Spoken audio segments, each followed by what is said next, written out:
Alright. Let us head on over here. We can start the draft, see what we're working with.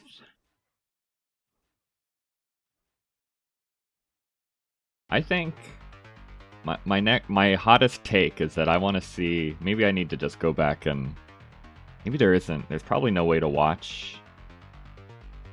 I want to know what. I haven't seen any deathmatch where towers are allowed, right? I'm curious because they didn't seem that impactful for that one. Of course, it was only a 15-minute in-game game, right? So probably towers are less impactful if it's a quick one, but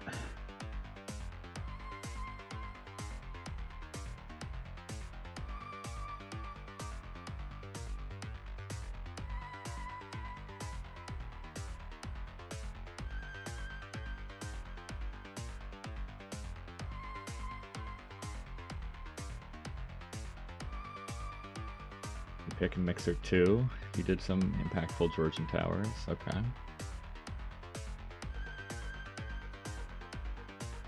I probably saw that game, but I don't remember. That's way too far long ago for me to remember.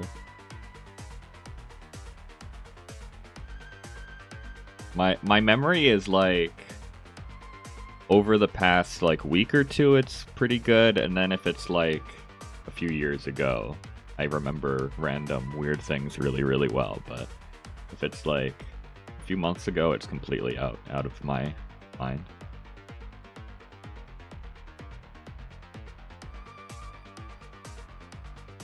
Yeah, the Gurjara win rate has gone up recently, but I've seen some Gurjara losses in this tournament recently as well. So yeah, well, I mean, it lacks a link, but like, it's literally right there as well, right? I feel weird constantly posting the link if I'm back to back. It's just me. People know who I am anyway at this point in the TDM Discord. You were confused and had to look for. There's no shot you were confused, Outer. It's. I guess if you're on mobile, maybe it doesn't look as good.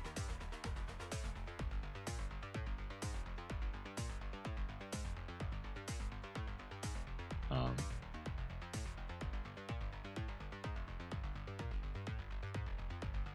mouse was there and couldn't click something.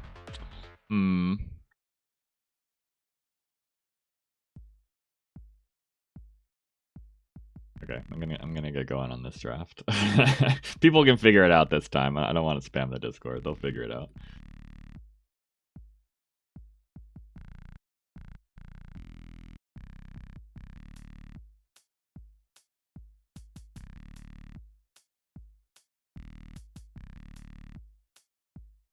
I'm not making you do anything, Otter. Don't post. If I can post or not post. Not up to you. I posted in the Discord of the tournament that this is a part of. I think that's all right for now.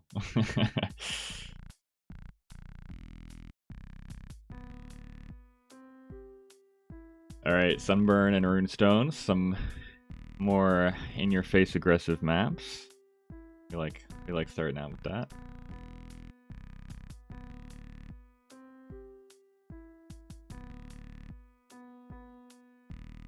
Serengeti as well. So Eis3n really likes the standard maps.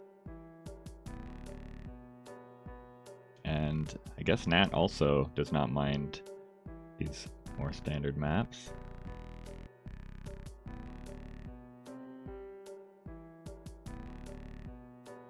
Nat, welcome. Hello. No spoilers, please. But welcome in.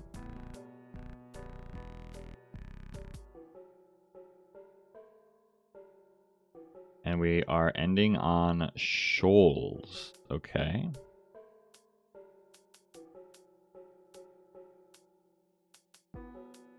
What do you mean you're... What does that mean? You're getting DMs that don't know I'm live? How so? Who is saying this to you, and in what context? I tagged the 2 people in the set, so who else could possibly be notifying you that they don't know I'm live without knowing that I'm live?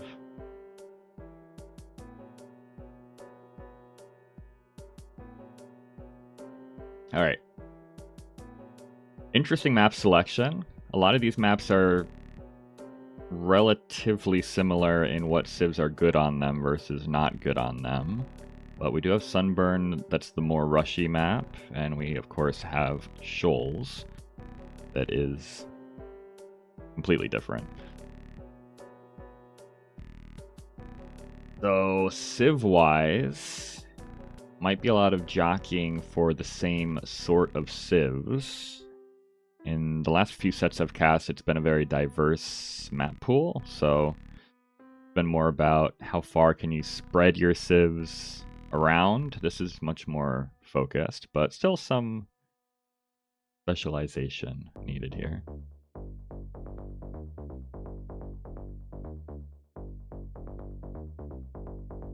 Alright, let's see civs.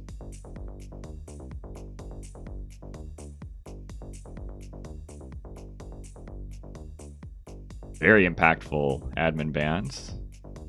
There aren't as many admin bans as some of the other sets we've cast recently due to the division we're in, but very impactful for how few there are. Hindustani's is the only civ here that's not quite good, and even they get played a fair bit.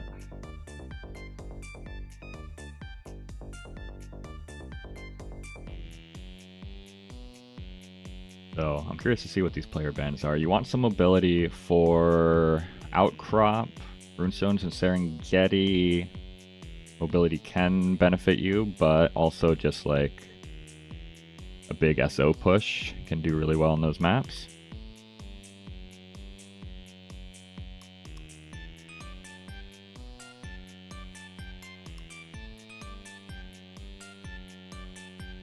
And of course, we want at least one water civ for good old Shoals. But Chinese banned out by Nat. So we'll have to go up to, I guess Spanish are still out there as a potential water civ. And then we kind of drop down to stuff like Britons or Turks that are okay on water, but not necessarily as broken as Chinese and Spanish.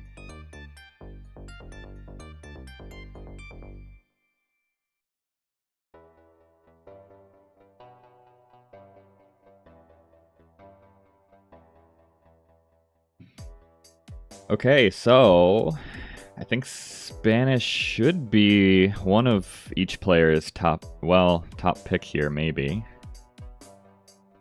Is it just one pick? Do I not pay attention to what this looks like usually?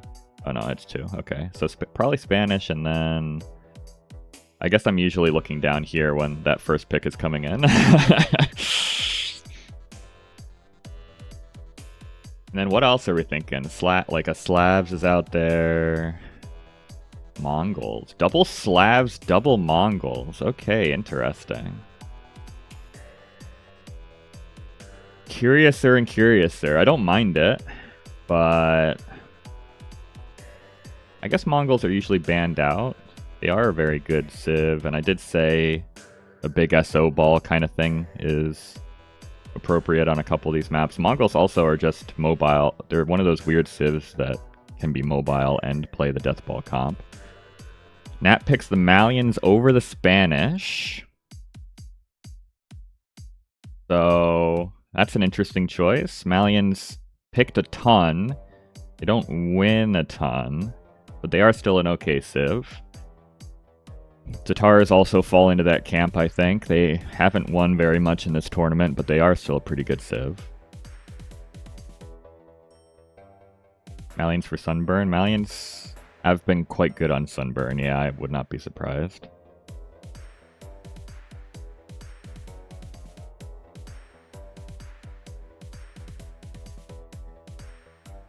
We're gonna witness a mirror. It's very possible. We've got two chances, right? And they're both pretty similar civs, so they would probably be played on the same maps. Welcome, Griffin, by the way. Would have expected Nath to know how OP Spanish are. Yeah, Nath is our resident, knows everything. So surely he knows what he's doing. Bengalis picked up very late here. That's really nice. Bulgarians are solid as well. Who else is left? Bohemians is okay. Are there any other top tier civs here that I'm not thinking of? I don't think so. There are still good ones out there, but oh, Eis3n goes for the Gurjaras. All right. That could maybe also be a Sunburn Civ. They've had their most success on that map by far, I think. I don't have the stats to back me up on that, but I feel like most of the Gurjara wins have been on Sunburn.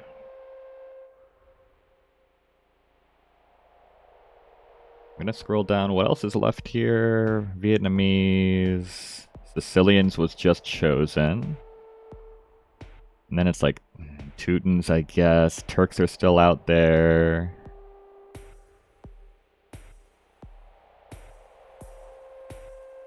Still really good maps. Or sorry, really good civs to be chosen.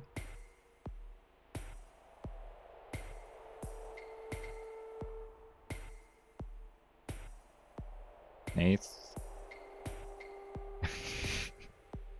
goes for the Aztecs. Okay. That's not one of those really good civs I was thinking of, but alright.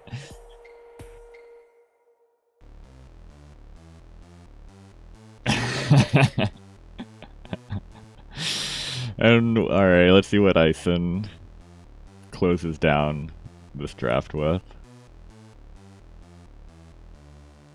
I would maybe go for... Okay, Burmese is fine. So, what do we snipe here? Spanish and like a Mongols maybe? Spanish, maybe like a double Mongol, double Slavs wouldn't be out of the question. I think I'm sniping Spanish if I'm Nath though. And I mean, you could snipe the Bengalis, and I think you'd feel pretty okay about that. And that is indeed what the players do. So they get those good Shoals civs out of there. And they're going to have to be a little more creative now. Neither had a particularly good fallback plan for Shoals. Maybe the Gurjaras end up being played first for Eis3n.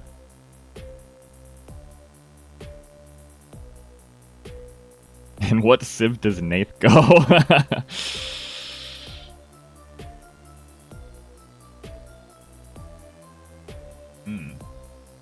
Yeah, we got two of Otter's favorite civs here, the Aztecs and the Gurjaras. I don't know if we'll see the Aztecs, but we should see the Gurjaras, probably. And I'm not saying anything for sure, because we saw some crazy civ choices in the last set we cast. So I'm not making any promises of who we will or will not see in this particular set. No Dravidians, I know. Picking the Aztecs over the Dravidians. Appalling behavior. We didn't see the Turks. We didn't see... Who else did I say was... Like, no Teutons, no Vietnamese. These are all civs I normally would expect to see over stuff like the Aztecs, but pretty solid drafts on both sides. I think I prefer Nate's a little bit. but not by much. It's pretty even. Starting with the double mirror, right, is always going to make it a little even.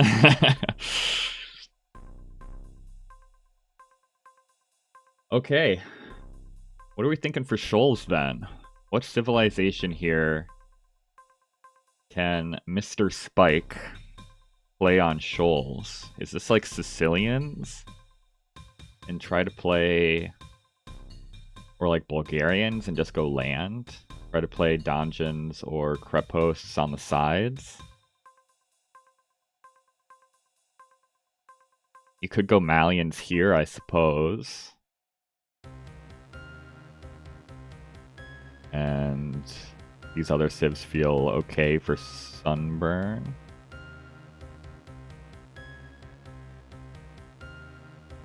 I'm not sure how to... I think maybe that's what I have to guess, I suppose.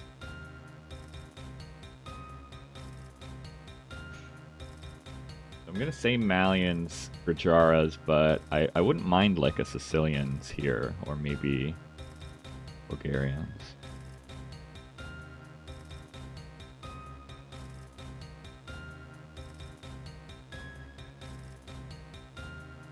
Alright, let's see. Neither player necessarily wanted to play on water, but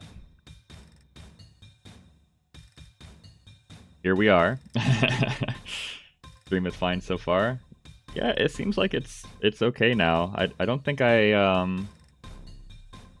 didn't drop a single frame the other day either, according to OBS, so I think I'm just okay now. Which is nice. I'm still looking over at my frame rate more often than I used to, just in case, because I don't think I fixed anything myself. My guess is that one of the like 5 or 6 ice storms and blizzards knocked out some sort of infrastructure that they fixed eventually. But I don't know. I stalled trying to find fixes for it long enough that it resolved itself. That's all I know.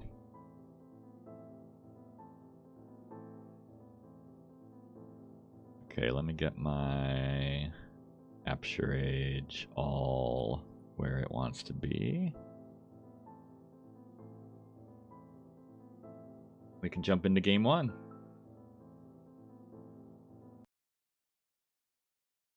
And Otter gets the last moment prediction in just in time as we head into game 1. Welcome in. Game 1, Eis3n versus Nathespike here. We are starting out on shoals, and it is indeed the Gurjaras for Eis3n up against the Sicilians from Nathespike. So I was half right, but I actually kind of like the Sicilian pick here from Nat. Let's see. Opening rush is coming in here. Eis3n seems to not be super concerned about the water. Does not have any docks placed down yet at all. That opening light cav from the Sicilians, not going to find any value whatsoever. The camel from the Gurjaras, likewise, will not find value with the immediate castle from the Sicilians. They can start making sergeants, which can start making donjons, theoretically. And docks are beginning to come up for both players. Eis3n making them very far away from the base. Usually at least the first few docks are like on the front here, but he's spreading them out to the side. Camels snipe one villager trying to make a dock. That's nice. The camels will not do well at all versus the sergeants if they stop to fight. But mobility, they can run around him pretty well, right? The sergeant's pretty slow. And that's kind of stuck with some of these vills now, not wanting to leave the safety of the quick walls. This villager can't quick wall him in, or her in, I should say, on the water. That's another vill snipe for the Gurjara camels. Getting demoed a little bit down here. Running into some bad fights, but still, docks being delayed. Very, very valuable on this map. And behind this, Eis3n with the Gurjaras has been able to just do whatever he wants very calmly, right? That initial light cav came in, did nothing. That is the only pressure Eis3n has faced so far this game. Bring out to the sides nicely, and I don't mind the Gurjaras on this map too much. I'm trying to think against the Sicilians in particular. Elephant archers are kind of the go-to unit here, I think, for the Gurjaras, which theoretically Sicilians have answers to, but we'll have to see here. The opening's been a little scuffed for Mr. Spike, I think.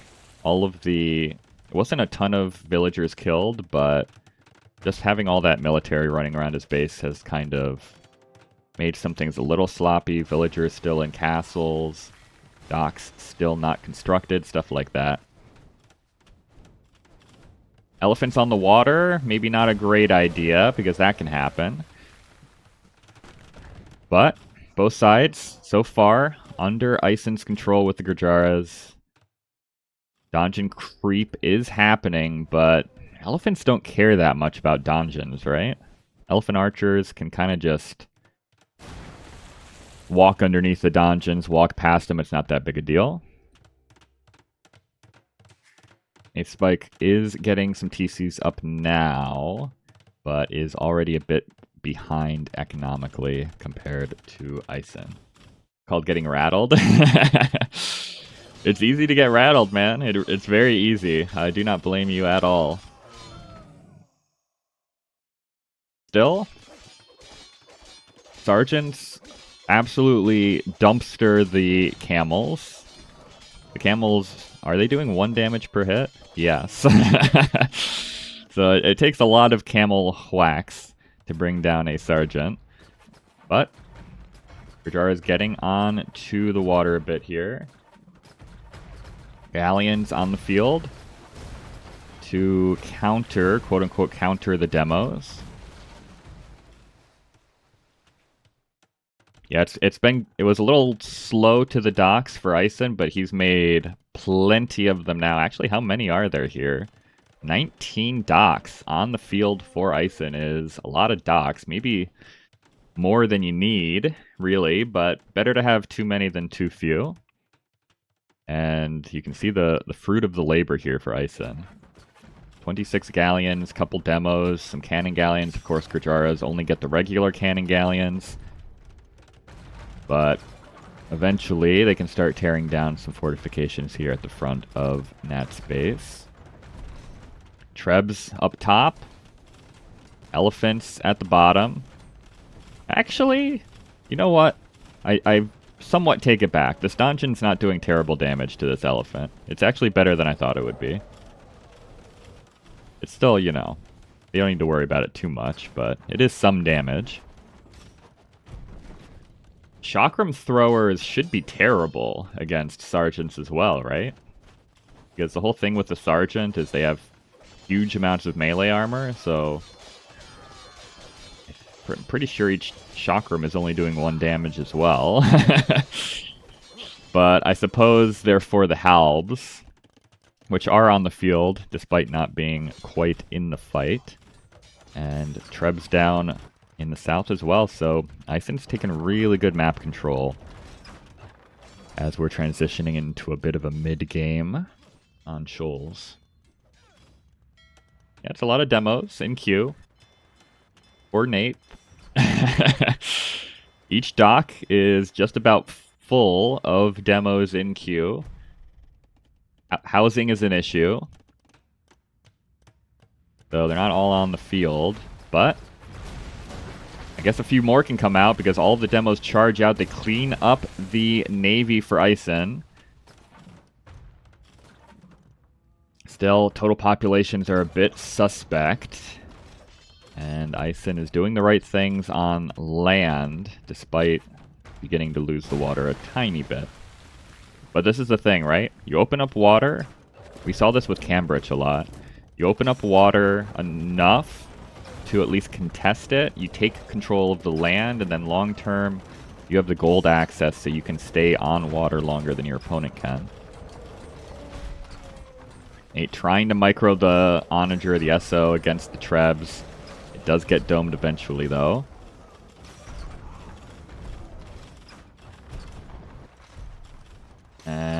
I don't know. We need to claim gold pretty soon here. I have to imagine there's not too much left in the base. Like 1,200. I guess there's still some here, but this is going to get pushed pretty soon. Chakrams, I suppose, do okay against the SO in small numbers. I think we just need more elephant archers, right? I think if you're relying on chakrams and camels against the Sicilians, it's not a winning combo. But we are also just kind of getting to the point of the game where Sicilians should have pretty good answers against anything the Gurjaras can make. Donjan's getting good rating value here, which is a strange sentence to say, but...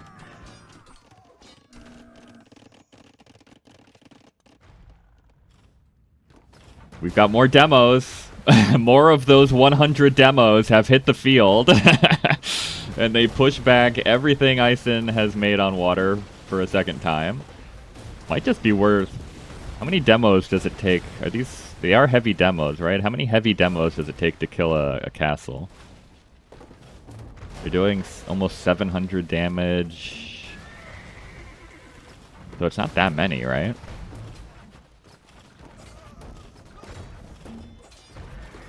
$100 demos is too much? Maybe a little bit too much. But, on the other hand, you always want demos on this map, right? So if you just queue all the demos up early, you don't have to worry about it anymore. Shravamsha also should not do well against Sergeants. So Eis3n's trying to do the full salvo of options Gurjaras have. He's tried camels, he's tried chakrams, now Shravamsha, elephant archers. Nothing really does that well against the Sergeants except for the elephants. I guess the Shravamsha can dodge the Donjan fire for a while. Riders are great versus demos? Riders are great versus demos. Do they dodge the demo? What? That doesn't make sense. Demo ships are considered a projectile? Can't remember if I knew that or not, but it certainly does not make sense to me. I know they dodge a lot of things that are maybe counterintuitive sometimes, but that one is probably the least intuitive that I can possibly think of.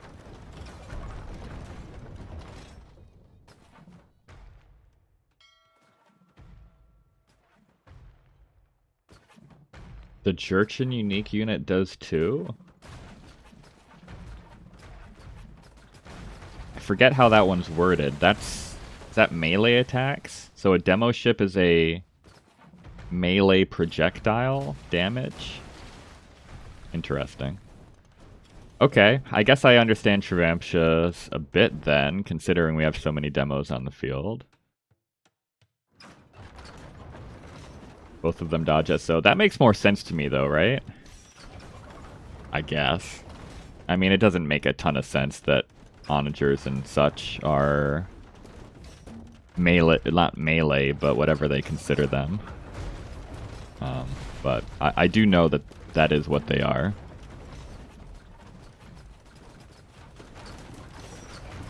Yeah, melee projectiles. Logically, it doesn't make any sense for SO to have melee projectiles. They should just be regular projectiles. But that is a piece of trivia that I knew anyway, so that doesn't surprise me as much.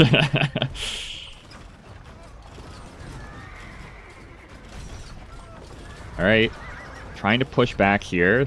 Not too much in the way of units that can snipe these trebuchets for Eis3n right now. And the elephants don't really want to hang out in the face of the SO. But there's not too much infantry here to deal with the Shravamsha, so they will ride in and take out that SO. Still nothing to deal with the trebuchets. And the donjons are just kind of an annoying problem, right? They do okay damage to everything except for the Shravamshas, but they snipe down Chakrams, they snipe down elephants eventually. They do eventually kill the Shravamshas as well. Good value over here with these two. One Treb goes down. Oh no, one Treb has packed up, excuse me. And that is sending all the boys and girls. The push is still coming in from the top at the same time. We've been looking down in the south for a while, but Eis3n is castle creeping in the north, pushing with trebuchets and elephants. And that's trying to rotate down to the bottom, but has not fully cleared the bottom yet. So this is a lot of villagers in the danger zone now for our Sicilian player. Water has reached that point where technically Nath's won it, but can't really do much with winning it just yet. Actually might need to, like, delete some of this navy, right? 36 galleons is probably more than you need right now. Or like this, yeah. This is also fine. Just send the navy up here, get some value, lose some of it so you can get like halbs and stuff on the field that are a little bit better for you right now.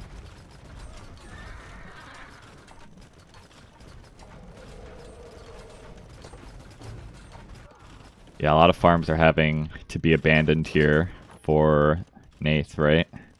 Also, villager is unsure of where to go. 95 vills for Nath, but 160 for Eis3n, which is a bit too much. If you really want to go full elephant, you do need probably like 150 is not so bad of an overboom if you're making a ton of elephants, but 160 is a bit too much either way, I think. Still, total populations have evened out. Nate's going to drop a speedy Sicilian castle down in the south, and Eis3n doesn't really have anything down here anymore. Still has the castle, but no military except for what trickles out of these production buildings.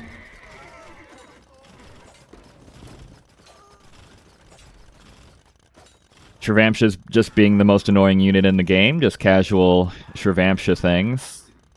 Unable to kill them if you don't have the right units in place. Halb's trying to whittle away at the elephants in the north, but there's just not enough here. There are so many trebuchets up here for Eis3n.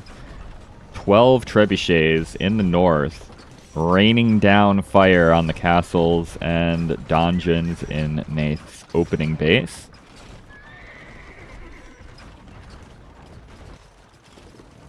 It's a good hold so far for Nath. It's been better than I thought. I thought we were on our way out a little bit earlier on when Eis3n had like full control over both gold piles. I was a little nervous. First Crusade! We don't get to see too many technologies researched in Tarnished Deathmatch. But we're going to get some sergeants out of these TCs in the next 15 seconds. Hopefully they all survive long enough. This one I don't think will. Oh, it does. Nice. Perfect. Okay, that's one way to go above your population cap. Elephants getting hit with some SO shots. Shravamsha denying a castle in the south. But Eis3n will lose the castle down here eventually. Might get some return damage on this castle on his way out, though. And Nat might get his feet back underneath him in his main base here briefly, but I think the damage has already been done, right? All the farms have been abandoned. TCs and castles have all fallen. I think even if this push dries up now, gotten so much value rather for Eis3n.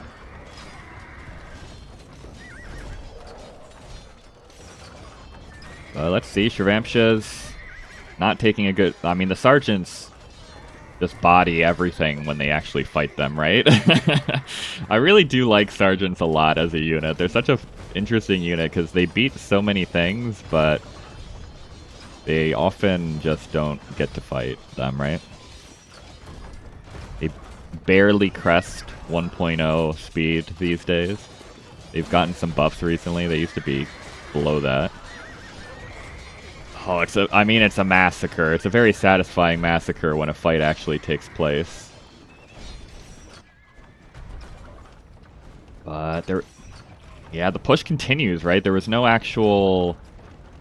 Nath ran out of military right as the main army from Eis3n got cleared up, so he ended up not being able to actually kill the Trebs. It's a bit of an issue. I suppose on the bright side, there's not too many more resources here left to take for Nath, just besides the farms. He's rotated, he evacuated his economy very efficiently. I'll put it that way. Elephant archers do okay against the sergeants, though. The sergeants don't do enough damage. But Eis3n's going to have to back up. So Nath survives, has a new home for his people down here in the south. I still feel, I mean, I felt like Nath's been dead for a hot minute here, I'm not going to lie. And I still think he is, but he's done a really good job of staying in the game. You never know, right? If you're below, like, Division 4, I think you should stay in the game as long as you possibly can.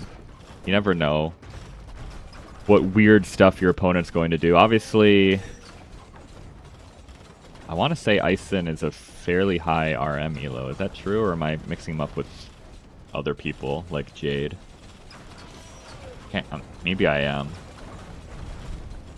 He did the Cavalier switch earlier. What would the Cavalier have given us earlier? Cavalier doesn't do well against anything here, does it? I guess the Shravamsha it's better against.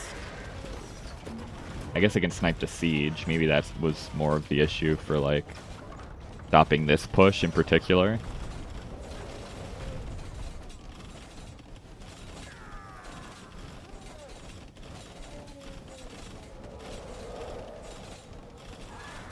Yeah, I don't know if you ever stop this anymore. You need just like a ton of Halb SO, I think, in order to stop this now, and I don't think we're going to be seeing a ton of Halb SO with the resources we have available to us right now. Chakrams trying to get rating damage in. Okay, I suppose the Cavalier do okay against the Chakrams, but everything does okay against the Chakrams in low numbers. You kind of need a lot of Chakrams, I feel like, before they start feeling good. Ramsha trying to run in. There are a lot of arrows here to dodge, to be fair. So they've used up a lot of their dodge, or their shield, or whatever you want to call it, before they get in. But yeah. I mean... Nate's trying to take wood from down here. It's the only wood lines available to him, really. SO do arrive in the north. I guess this is the Valley of the Cavalier. They run through, they snipe a few Trebs, but then Eis3n can just switch camels, right? Which is what the Gurjaras want to make anyway, and all of those SO would have gone down. Nathespike has to tap out, and Eis3n with the Gurjaras. We've seen a couple good Gurjara wins on Shoals recently. Gets it done here.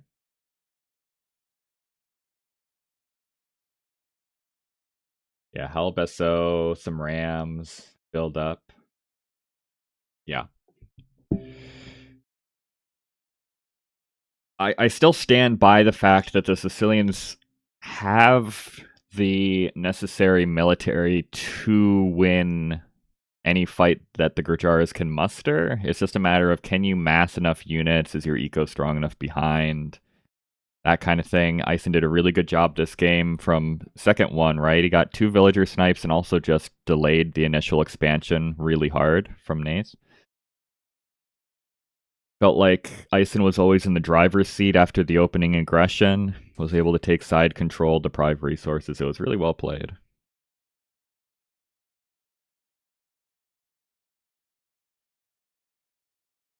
Yeah, he used the speed of the Gurjaras nicely here, for sure.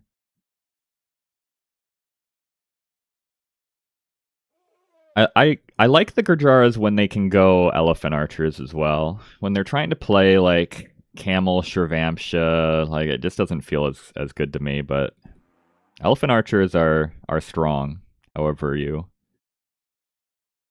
any way you slice it, they're strong. Especially with the extra armor, right? Melee armor. The Gurjara elephant archers have one fewer counter than any other elephant archer because you really can't go Halb against them. It really has to be siege. So okay, that's a good start for Eis3n. Nathespike played well too, but Eis3n gets the win, and I would say gets the win with what I would normally call the weaker civilization, all things being equal. Sicilians get banned out a ton. People really like the Sicilians, but end up with a loss here. Okay, so Griffin is telling me this is going to be the reason that I've been asked to cast this set. Let me see what map we're working with here for game 2.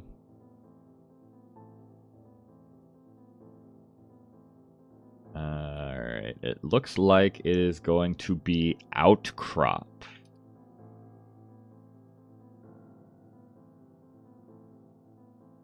So that was red, right? I think Eis3n was red in that game.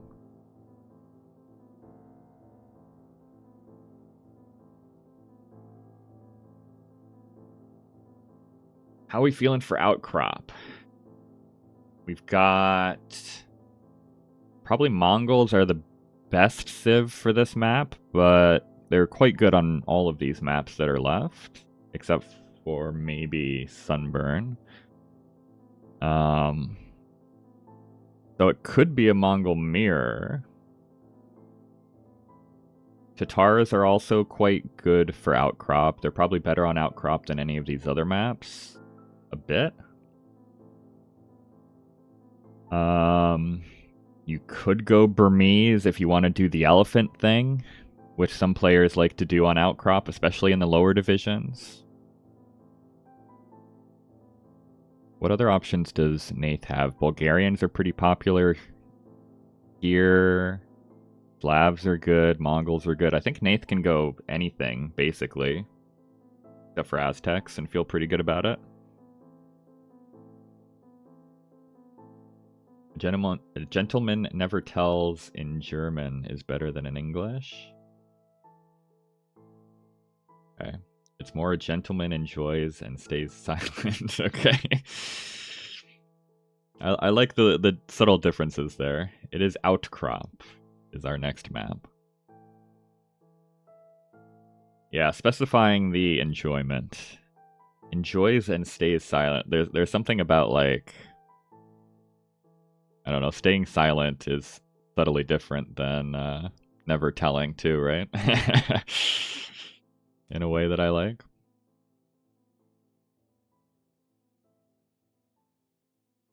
Okay, I guess I'm predicting... I guess I'm going to say, let's say Mongols versus...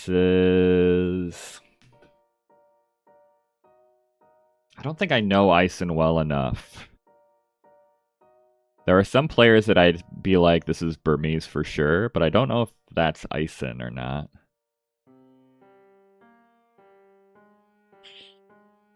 I'll say Burmese. And believe in an elephant masterpiece.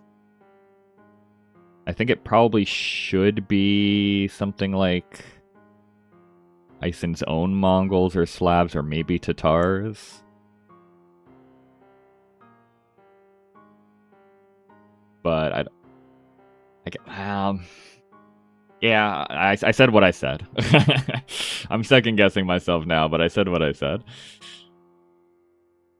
Let's see. Let's get into game 2 here. Otter likes Tatars Bulgarians. I could definitely see that as well. Let's find out. Okay, in classic fashion, we're splitting the difference between Otter and I. Welcome in game 2, Eis3n versus Nathespike here. We are on Outcrop. For this one, it is the Burmese for Eis3n up against the Bulgarians for Nathespike. Elephants are far too popular for Outcrop. You always got to go for the elephants in the lower divisions. People love elephants on Outcrop. So, it is going to be battle elephants from the Burmese. The Burmese have some options as the game goes on, but mostly it's a big elephant push is what the Burmese want to be doing. Good job clearing up that opening scout with the elephants. That can be tricky sometimes. And for the Bulgarians, well, it's going to be Halb, it's going to be Siege, and it's going to be Connix. That is pretty much the only composition. Oh my goodness. Burmese, is this Maxi? Burmese Cav Archers. I suppose they get Parthian Tactics, which somewhat offsets the fact that they only get the first armor. No thumb ring.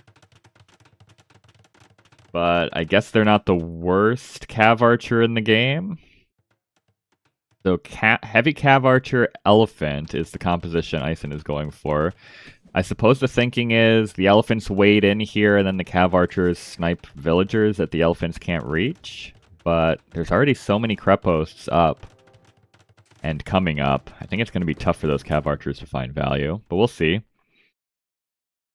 Eis3n is the first to start getting onto the lower rim as the first few elephants make it into the base, but they will find Halbs and not find too much value. Connix getting good value on the Cav Archers as well. Maxi Spirit exists? True.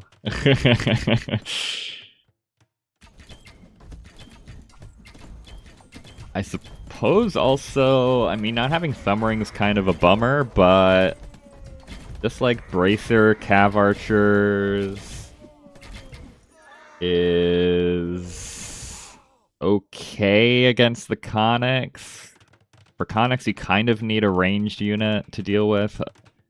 Or the elephants, I suppose. Probably just do fine enough. I don't know. I'm trying to figure out... We're also getting Bulgarian Cav Archers, so a true maxi masterpiece. The Bulgarian Cav Archers are straight up far superior to the Burmese Cav Archers.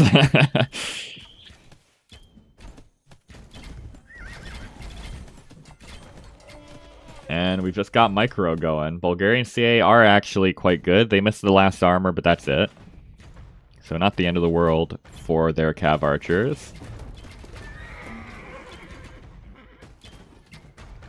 Even just like Scorpions should do quite well here. Arambai also coming out. Never quite sure how good Arambai are anymore. Sometimes they seem trash. Usually they seem trash. Sometimes they seem quite good. Seems to come down to how well you know how to use them and in what situations to use them. I can't imagine they're great against these particular units, but maybe. Yeah, was it Spaden? I know I've seen a couple players use Arambai very well this season. I don't think it's ever been at the lower levels. I think it's always been in the top 3 or so divisions, but we'll see, we'll see.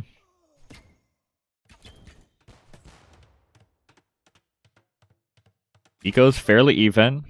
Nath is trying to expand to the outside, but Eis3n has totally locked it down on both sides. Well, not locked down, I suppose, if you send your whole army over here. Cav Archers, man, it's real tough. It's real tough. These are beefy elephant boys. 9 pierce armor. Is that just how much they usually have? No, Howda. Okay. That's not a bonus I have ever seen researched in RM. I don't think. But coming into effect a little bit here, I suppose. I am concerned with how little ground Nathespike is carving out for himself on the outsides. I will say that. Elephant Raids coming in here, denying a TC at 98% as well. Krepost will complete on the outside. I suppose that's something, but it feels like both players are mostly gearing up for some sort of middle play. I will say, coming into this game, I was not expecting both players to have 40 Cav Archers on the field as their main unit. I still really don't think it makes sense for the Burmese, but maybe it'll come good in the end. I don't know. Elephants denying expansion on the right, too. Eis3n showing you don't necessarily need a super fast unit to control the sides with that unit. You just need to... Oh, the Cav Archers. You just need to park them in the right spots. Cav Archers against the SO Scorpion Civ is always a little sketchy. Howda is amazing in DM. I guess that makes sense.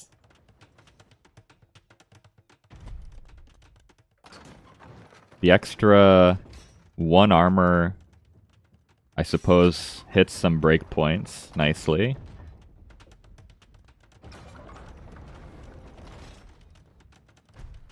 I'm a little... It feels like Eis3n is playing very timidly. Am I wrong in saying that? It feels like he's kind of just sitting back and allowing Nathespike to do whatever he wants to do right now. Maybe I'm just used to the Burmese... Oh, nice SO shots. I'm used to the Burmese trying to end things early with a big elephant rush, but it feels very slow. Yeah, the Cav Archers don't fare too well against that SO.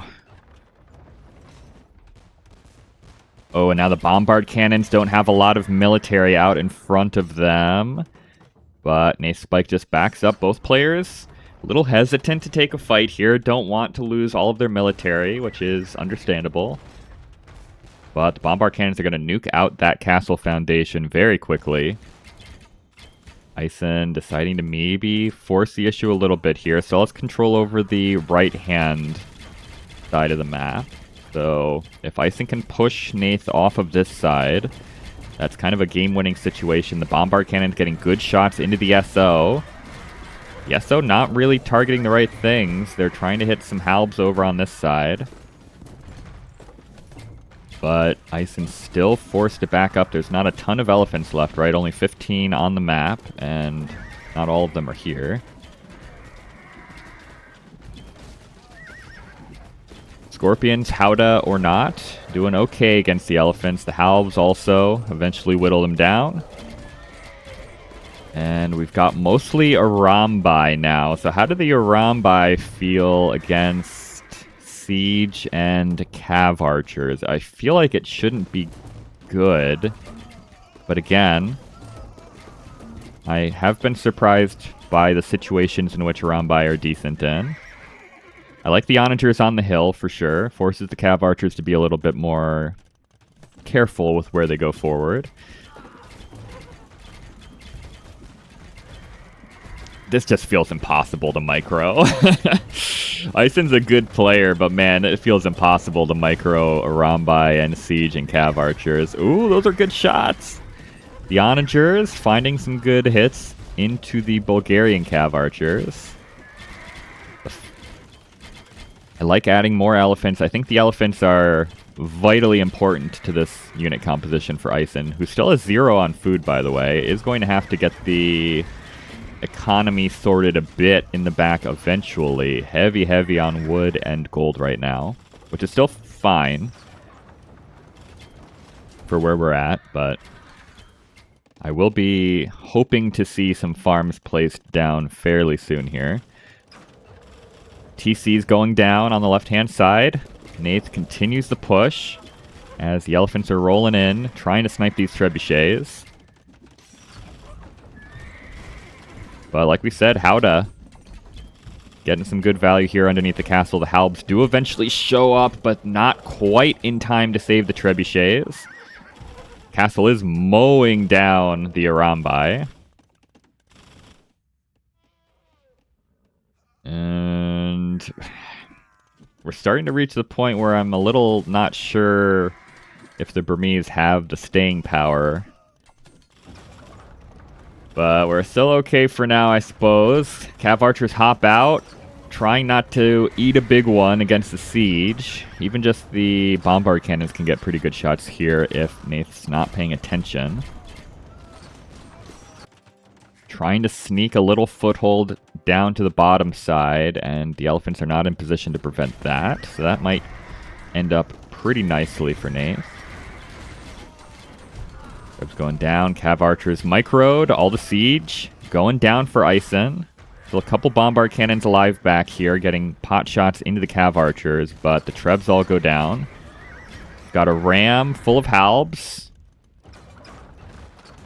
which I think is good, right? Arambai do pierce damage, correct? Yes. The rams are probably not too bad here. Obviously the elephants, a little bit different. Bombard cannons getting sniped by Conics nicely. Don't know where these bombard cannons are going, except to their graves. All the siege goes down yet again for Eis3n. One Treb still standing, should be sniped out here fairly easily. Surely it's sniped down here. There we go. Krepost has been completed. I don't know if Eis3n, he sees the foundation of the TC now. Elephants might actually kill this villager. Does force Eis3n to split his focus a little bit here. He's been able to focus totally on this push right now. This might force a little bit of a reaction up here. Not a huge reaction is needed, but something. Onager shots down the hill, sniping out a lot of Scorpions, a couple SO as well. And where's the army behind this for Nath? It's just not engaging. Alright, we're fine. We'll get there. Treb goes down. SO. Ooh, great ending shot from the Onagers of Eis3n. Conics just do not do enough against the elephants. It's a bit of a stalemate. Neither unit does a ton of damage against the other, but now the Halb shows up.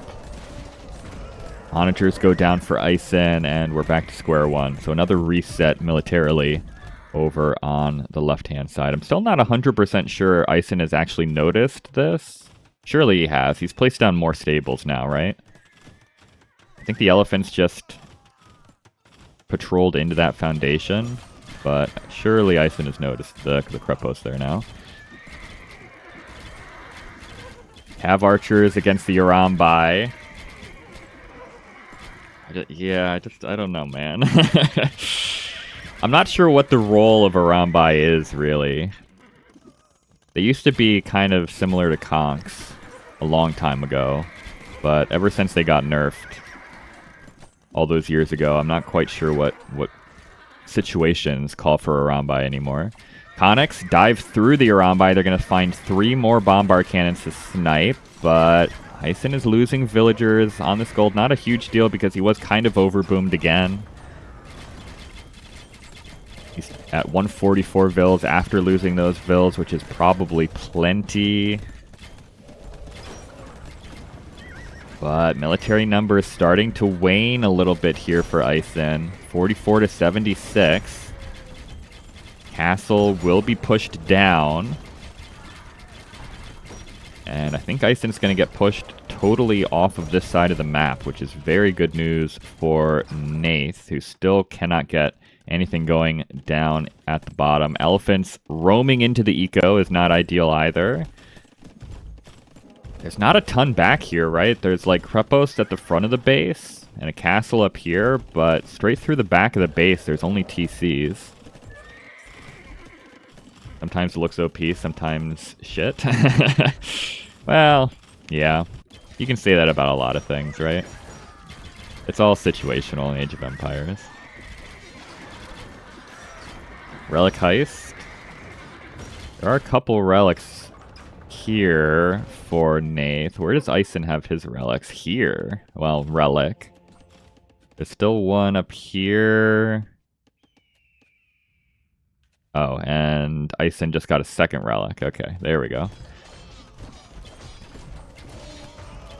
Siege trying to be sniped down. We're somewhat switching into, well, they're all dead now, but there were some Burmese champions out there briefly for Eis3n.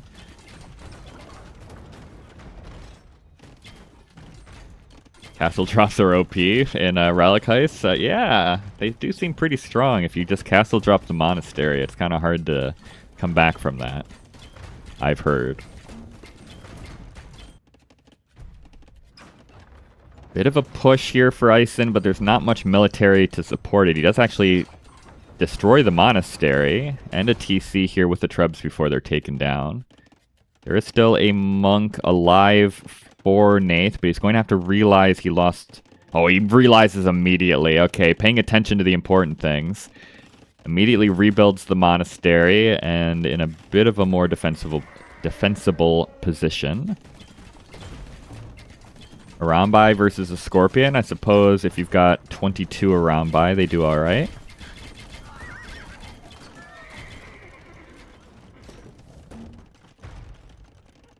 It is a positive for Eis3n long term here that he was able to have such a presence on this side for so long, right? He's hoovered up a lot of gold here, whereas I don't think Nath has taken a singular gold from the other side of the map, so gold procured should be in Eis3n's favor long term.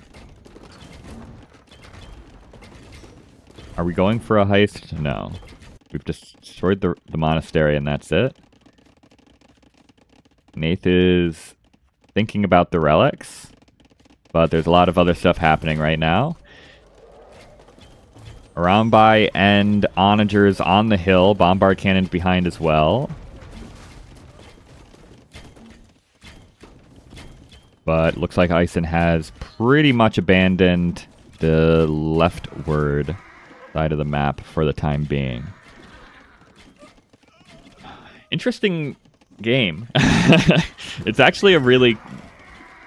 I'm always a little bummed out when Outcrop is just like one big push and you're dead kind of situation. Outcrop is at its best when you're able to play sides and have a more dynamic flow of the game. So it's a good game. I'm not sure. I think I still prefer... it's tough. Like, on the map, I prefer Eis3n's position, but I think I prefer the Bulgarians from this spot still a bit. Nice shots with the SO up the hill. Takes out all the siege. Wouldn't mind some champs from Eis3n. Yeah, I think that's probably okay, right? Like the Conics, they'll probably do okay against the Conics. Relatively, it's still not ideal. Obviously, against the Cav Archers, it's a little tough, but I wouldn't hate it. Are they better than just spending those resources on elephants, I guess, is the question we have to ask ourselves. Nice raid here by Nath. Nice raids back here by Eis3n with the elephants. Still has not recaptured these relics, but we're slowly getting there. And it looks like Eis3n wants to push down the middle for the first time today, actually. Right? We never really pushed down the middle for Eis3n. He kind of had an army here, but never really went forward with it super hard. Massive elephant value. And is Eis3n going to be allowed to sneak back out onto this gold? That would be a massive oversight. It's none the wiser visually. But push down the middle is happening. Can the Cav Archers take the hill and not die to all of the siege is the question here. Castle will fall for Nath.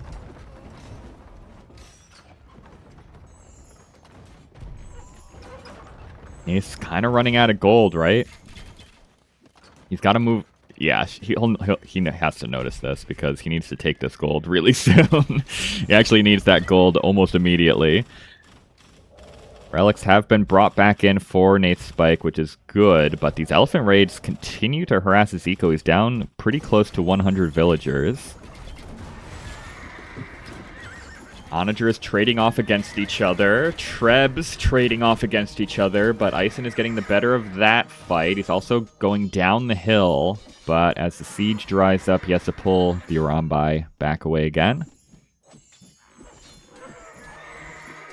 As Eis3n's the only one to hit the market as well, I think. It appears. It's not been a very market-heavy game. It would be nice if Nath was able to do that, because he is out of gold right now.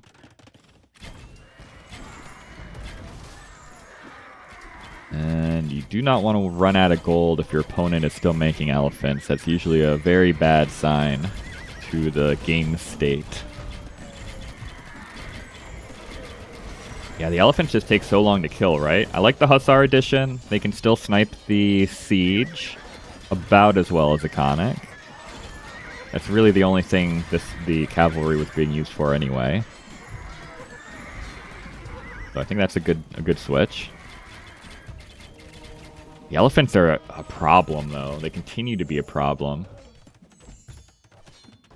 I would really love it if Nath could start pushing down here a little bit. There's 5,500 gold, so close to his base. But he's having to focus up here.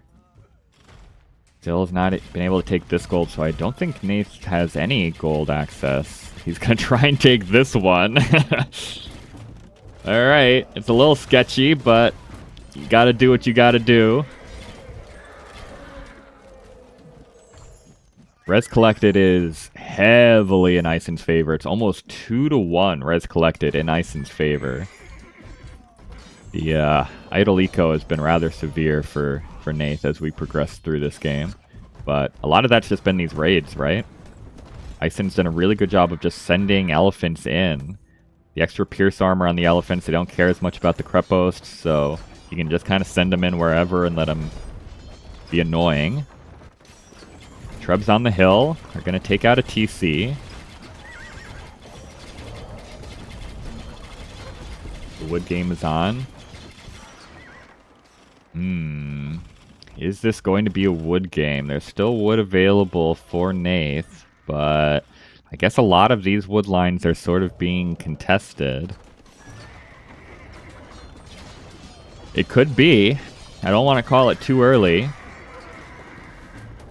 There's a deceptive amount of wood on Outcrop, but we have seen a couple games turn into wood games on this map.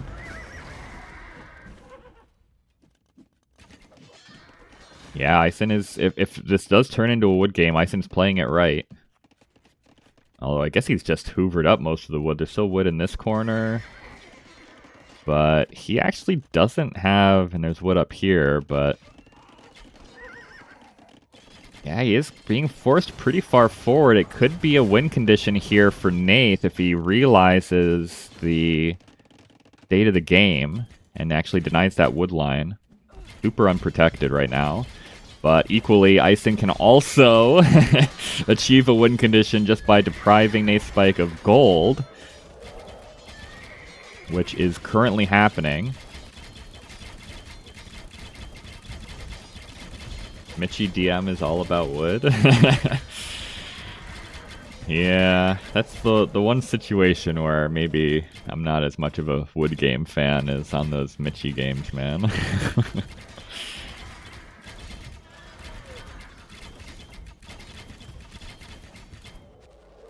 Nathespike's kind of camping out. Yeah, 80 villagers is not too much. Doing a good job of getting more vills back on the field. He's vill rushing these trebs, but that is certainly a situation where the Arambai will do all right, and Eis3n notices that in time to bring the Arambai around town to defend the trebuchets. So Kreposts are now falling.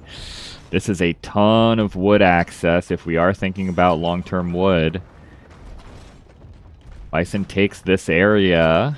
It's not going to have too much access. He builds a TC in the corner over here, but there's only like 1,000 wood over here. 1,200. not a great return. I like this. Oh man, allowing Eis3n to take this gold all this time hurts. It hurts real bad, actually. No, don't leave, Nath. You know this stuff is here. Just take it out. He's going to try and reconglomerate his forces here and prevent this push from happening, which is also valuable, for sure. But Eis3n's already sucked up most of the gold down here now.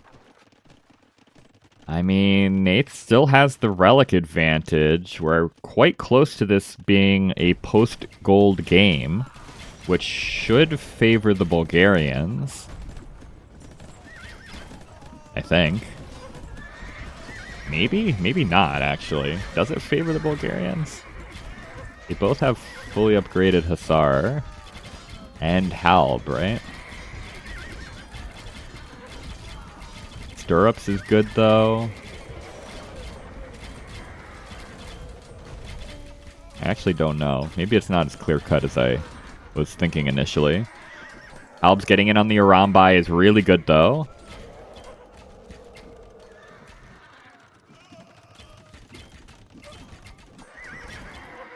Those are valuable units to lose as far as what they cost to make. I don't know if they're providing a ton of value, but they do cost a lot.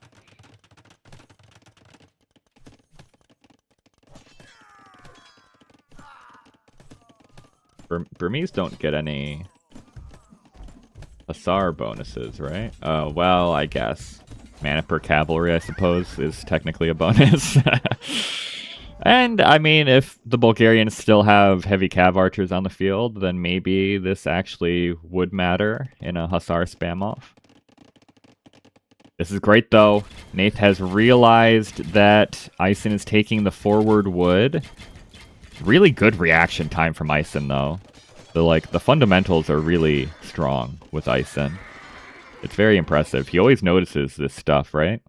It feels like he's got great map awareness.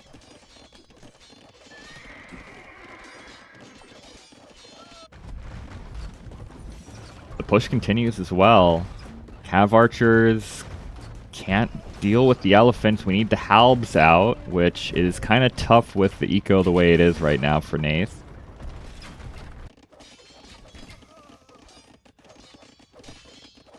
Man, still being allowed to take all this stuff. The gold's gonna run out here quite soon, but then can start even taking wood down there. Back on this wood line. This guy's kind of in the way. A little bit in the way, brother. Really, really causing some bumps up in here, my friend.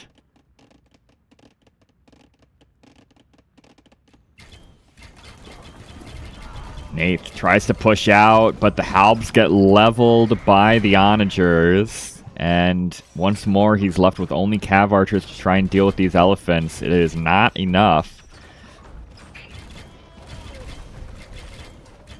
I think it's got to be like, I don't know, it's really tough. Nath doesn't really have any super good ways to deal with the Onagers anymore. He's got to get the Hussar out, but it's tough for him to afford Hussar, Halb, and Cav Archer, which is kind of what he needs right now. Is clearing this stuff up fine? Well, actually, who's clearing up whom down here? Elephants are killing Nath's villagers who have come super far forward for the wood. He was taking wood here, and now they are scattering over to these wood lines. Oh, another reason it would have been really nice to clean up this little base earlier. All these wood villagers die for free now. The eco is in shambles, and I think Eis3n has outlasted Nath here. Still has some wood. Yeah, he's run out here, though. Nath has no wood access. He's got no gold. There is no gold for either player, I don't believe.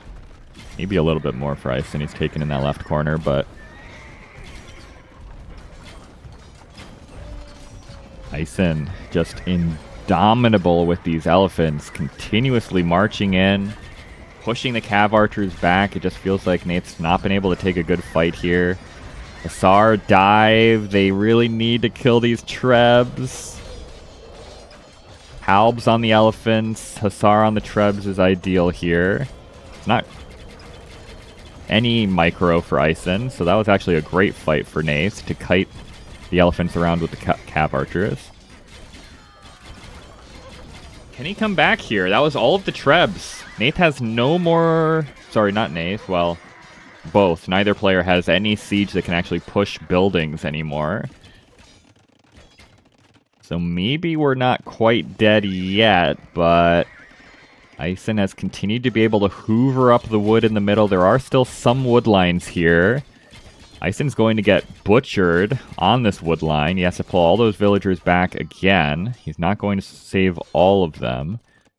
There's still some wood over here for Eis3n. I think Nate's just not...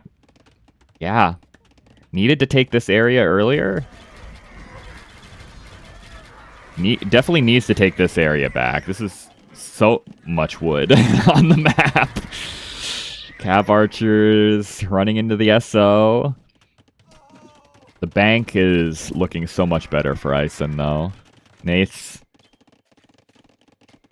coasting by the skin of his teeth economically right now. Eis3n still has a bit of a buffer.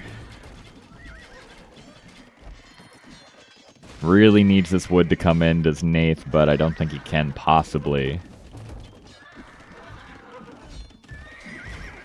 Yeah, maybe this is just maybe just focus fully here. Like it's tough to lose all this, but how much can you afford to invest in like 2k wood, maybe 3k wood that's down here when there's 4, 5, 6, 7, 8, like 12,000 wood still right here? It kind of comes down to who can control this area, I think, from here on. It's strange, because Eis3n has 80% of the map under his control, but this might be the only important area of the map to control pretty soon. The elephants are so tough, though. Nath with only 8 vills on wood. It's just these brave men and women trying to hold the colony together. We really need more halbs on the field.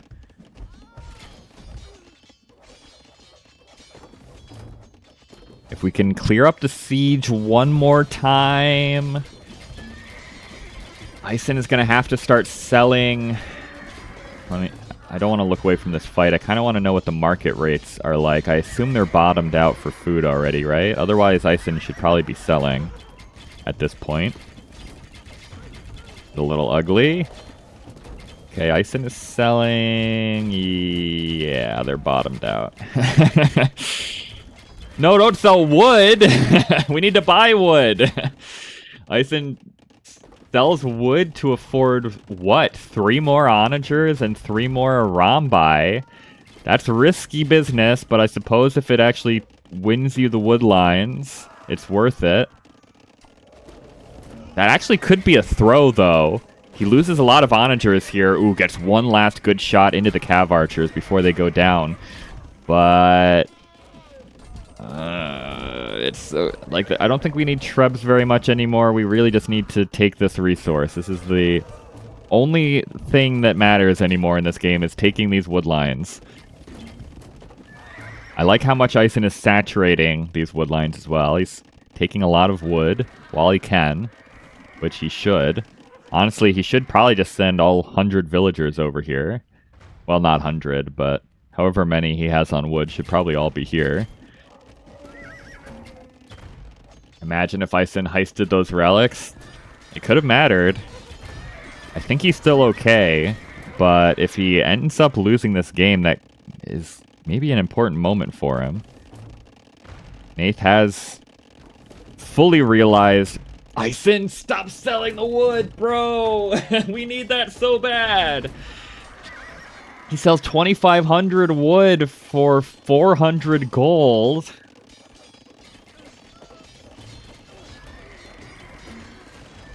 I'm getting nervous. He sold a lot of wood in a wood game. That's usually not good. That's usually not a good idea. True, he could even just onager the wood, right? He's got a pretty good bank. Obviously, he doesn't know what Nath has in the bank. But he could probably just win doing that. He doesn't necessarily need to take the wood. He needs to deprive Nath of the wood. Are we at the point where I start having to count how much wood is on these individual wood lines? We're getting very close to running out.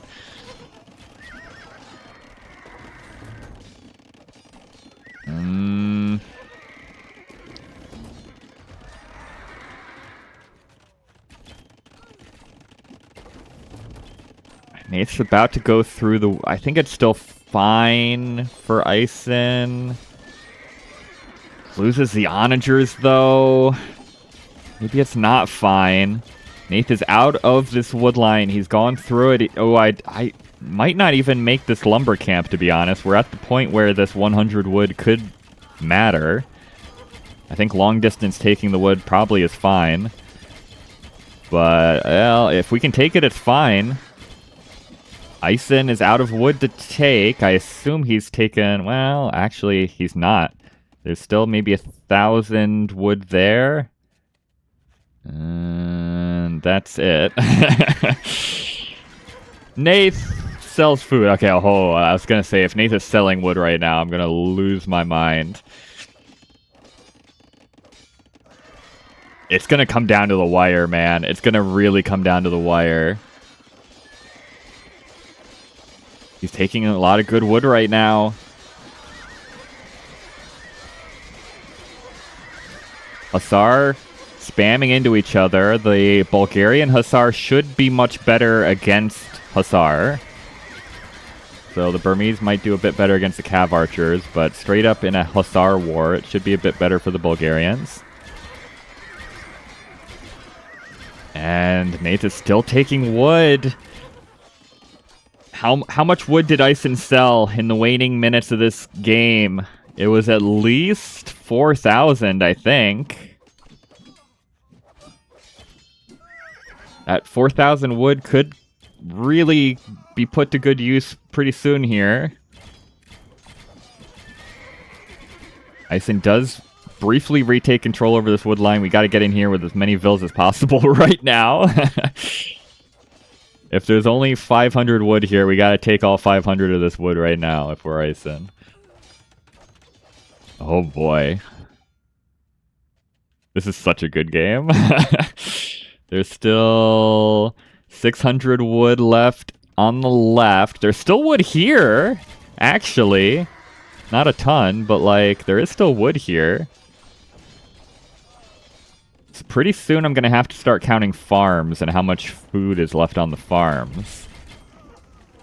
Because Nath has more farms currently down, but I'm not sure how much food is on all of them. Like, there's a 69, there's a 42. So, like, some of them are somewhat low. He did not just sell more. Eis3n. Brother. You cannot sell this wood. There's nothing left. Why? We need to be buying wood. We can't sell this wood. We gotta buy it. Our relic... In the next 5 minutes, relic gold is the only resource that is going to be coming in for either player, and they're going to need to start buying wood to reseed their farms in order to keep any production going. Cannot be selling wood at this stage. I think Eis3n through. I think Eis3n giga through this. Am I not wrong? I think Eis3n purely threw this game by selling wood. Within the last 15 minutes of this game, he was in such a good spot. Well, Nate's out of wood for the time being. There is still wood here. Maybe there was just enough of a bank for Eis3n.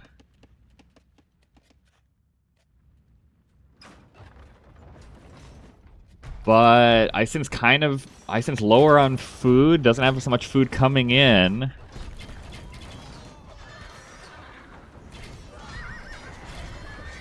He's fine? Is he? He might be fine. He might be fine. But he might not be. He might be fine, but he might still not be. Ooh, we're still buying Cav Archers here for Nath. Is that worthwhile anymore. I feel like at this stage, all your gold should just go into buying more farms for more Asar, right? Arambai. Get good damage in now. This should be a good fight for Eis3n. This should be a good fight.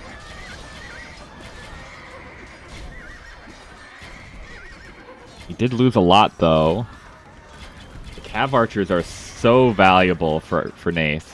The fact that he's been able to keep these Cav Archers alive this whole time is huge. We do need to take these villagers out, though. Nath sees this, by the way. So this is huge, that Eis3n is being able to take these wood lines. Losing this stuff, like, it's actually losing access to these farms that is more valuable than anything for Nath. Like, losing the houses doesn't really matter too much.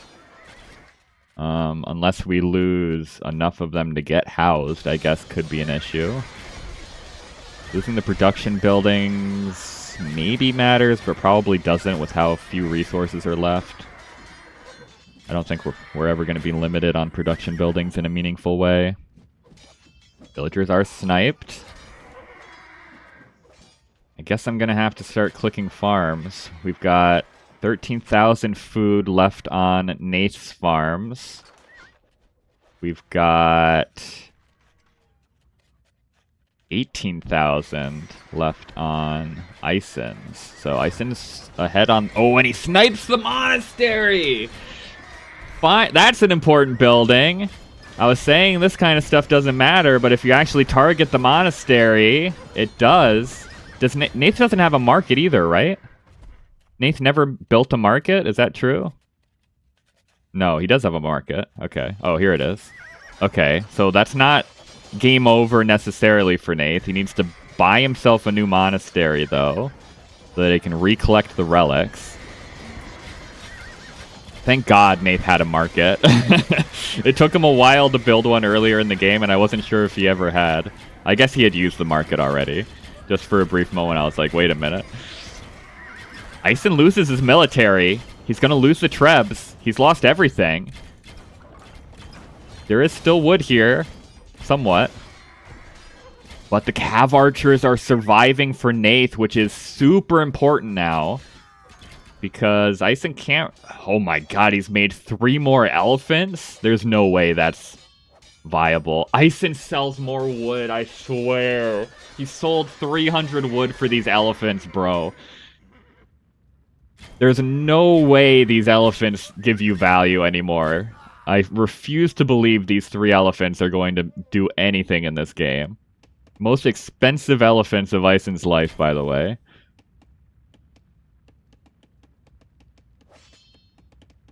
I think Eis3n's dead. I think he loses.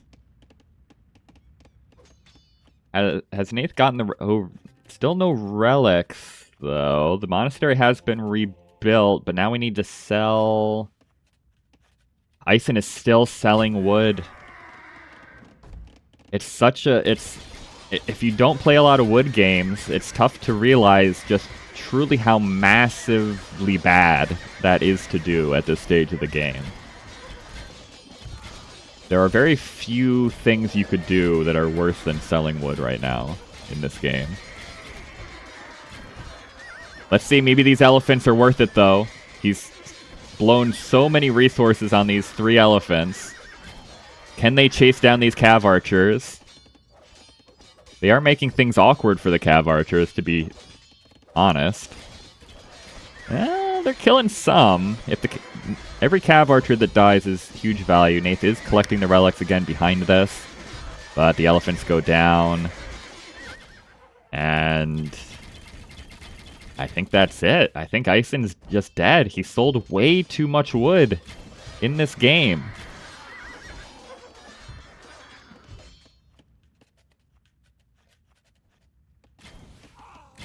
Maybe he can survive off the food still on his farms, but the military number is so disproportionate now that I struggle to see how he can hold on anymore. Yeah, there was some good patrol stacking in there for Nath, for sure. Patrol stacking is when you put your usually melee units on stand ground stance and then patrol them in together. It forces this weird. It basically removes their hitbox so that you can stack up on top of each other. It's a very strange, controversial thing. A lot of tournaments are like banning out some parts of patrol stacking slowly as time goes on, because it is a part of the game. It's always been a bit a part of the game, but it's worse now than it has ever been before.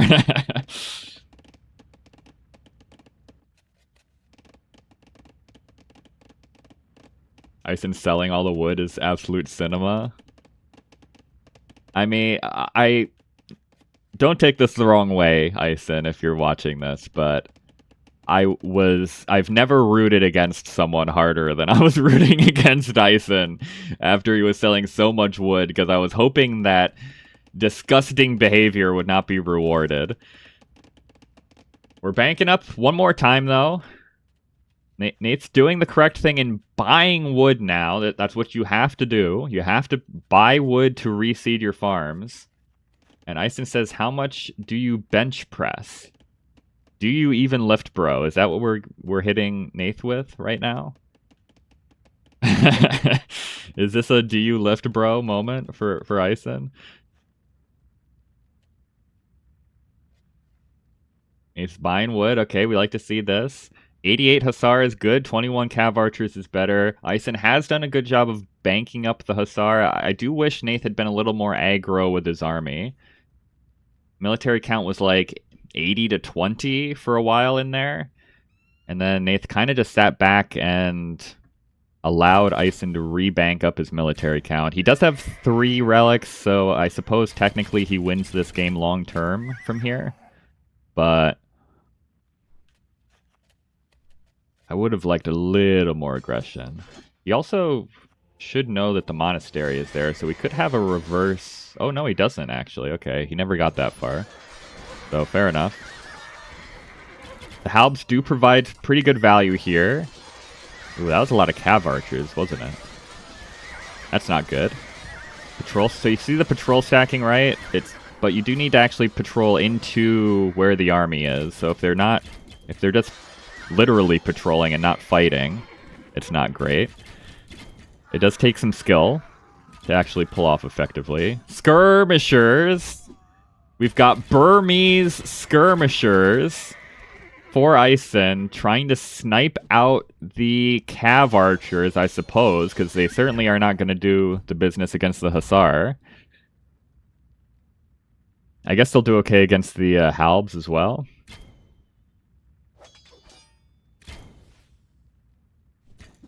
I know.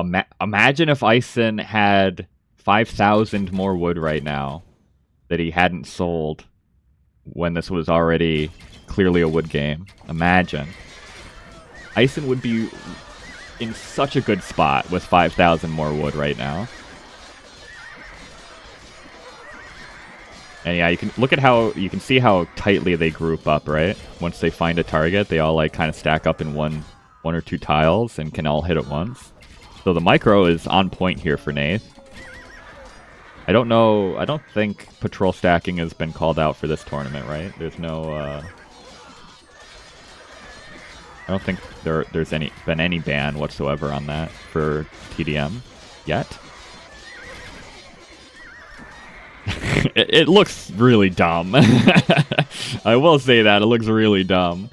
Eis3n calls the GG. Nathespike wins the most true wood game I have seen in a long, long time. Absolutely zero resources left on the map, unless I am missing something, but I'm quite sure there is literally nothing except for food left on this map on the farms. A barren wasteland. And what a wood game it was, man. GG's to Nat on that one. That was crazy. Really well played. The most evil, wicked game in the tournament. I loved it, man. I love this. This was so good. It's so good because it circles fully back. There's like a point in the game after like gold runs out where it turns into kind of like who can spam more for a while, that kind of thing. It's like a trash spam war, microing your few gold units, that kind of stuff, which is all fine and fun. But it circles back around to so strategic, right? And little mistakes like buying 10 elephants can completely destroy your chances of winning. Really good job by Nath here. Multiple times I thought Eis3n was in a great position. Like, Eis3n was allowed to take so many resources from this area of the map. I really thought this was going to cost Nat the game. But did all the right things in the end. Focused the right areas of the map here. Bought wood when it was needed, and oof. Oof. Been 4 or 5 years since you saw no trees left. Yeah, even in the other games we've seen recently where it like was a wood game, there were still some straggler trees here and there, right? I think this is the first time in a long time I've seen literally nothing left on the entire map. Can't remember, was the immersion wood game, was that fully carved out? I don't think so, right? Crazy though. I actually want to I don't often think to look at the statistics, but I think that this is a deserving game to see the statistics. Look at the raised destroyed ratio. So heavy in Eis3n's favor. Nath really never pushed Eis3n's base ever. He like pushed a little bit on the side, right? But I don't think Nath was ever inside Eis3n's main base and was never really on the right-hand side either. Res collected, look at the difference there. Outrageous, actually. Holy. Almost, actually more than 40,000 more wood collected for Eis3n. But did not have it when he needed it. How did Nath win this game? How did he win this game? 9,000 gold spent. Or sorry, 9,000 gold. It's the opposite, which is worse. 9,000 gold gained by Eis3n, and a lot of that was from wood, unfortunately. Didn't really spend much. Crazy.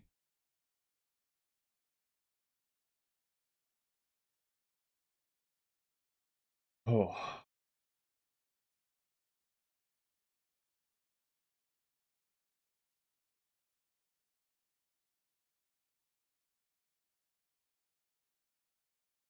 Eis3n did lose. Nathespike won. Eis3n lost. He lost, he didn't lose very many buildings. You're right. He didn't lose very many buildings. He did lose the game, though.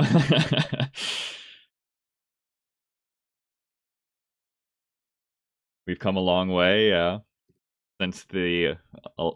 I imagine before towers and such were banned out in DM when there were probably much more wood games, probably, back in the day, right? Alright, amazing game. Top tier. I'm glad I listened to the people, mostly Griffin. A couple people keyed me into this set, but mostly it was Griffin. So thank you, Griffin, for convincing me to cast this set. Okay, it's been a while since we stared at this screen, isn't it? Bulgarians win, Burmese lose, and Outcrop is a victory for Nath. All right, we got to get back into the groove of this set now after being inside that game for so long. Let me see what the next map's going to be.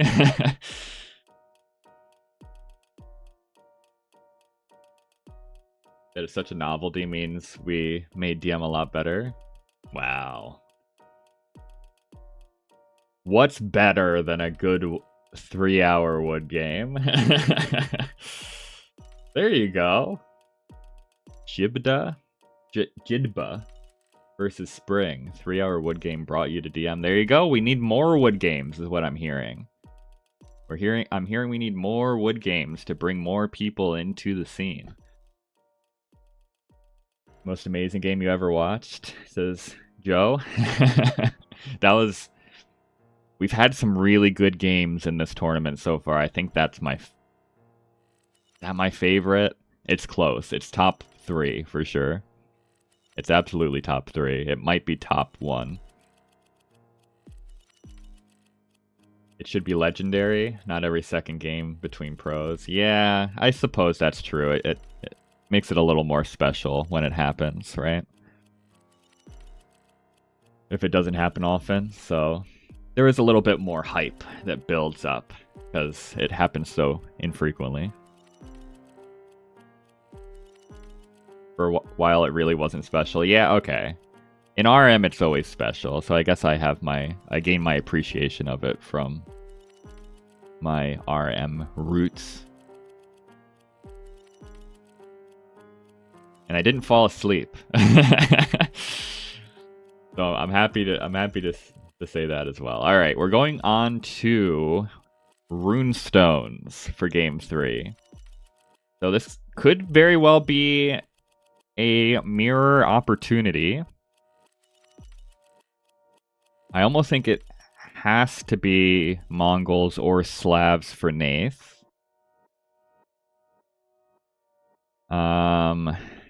Eis3n could go... Well, Eis3n could go anything here, to be honest. Bohemians aren't terrible, though... Maybe against, like, the Mongols or the Slavs, it's not ideal. My guess is Bohemians is going to be for Sunburn, and then we're going to get Slavs and Mongols somewhere between Runestones and Serengeti. And my guess is Malians is for Sunburn, and then we get Slavs and Mongols for Runestones and Serengeti, right? So maybe a mirror here. I'm gonna guess.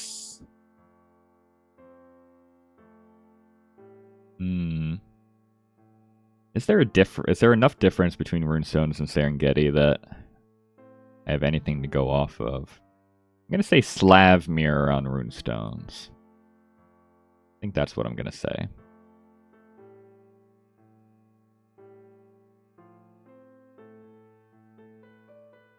Took years to get to this excitement of the wood game excitement. All right.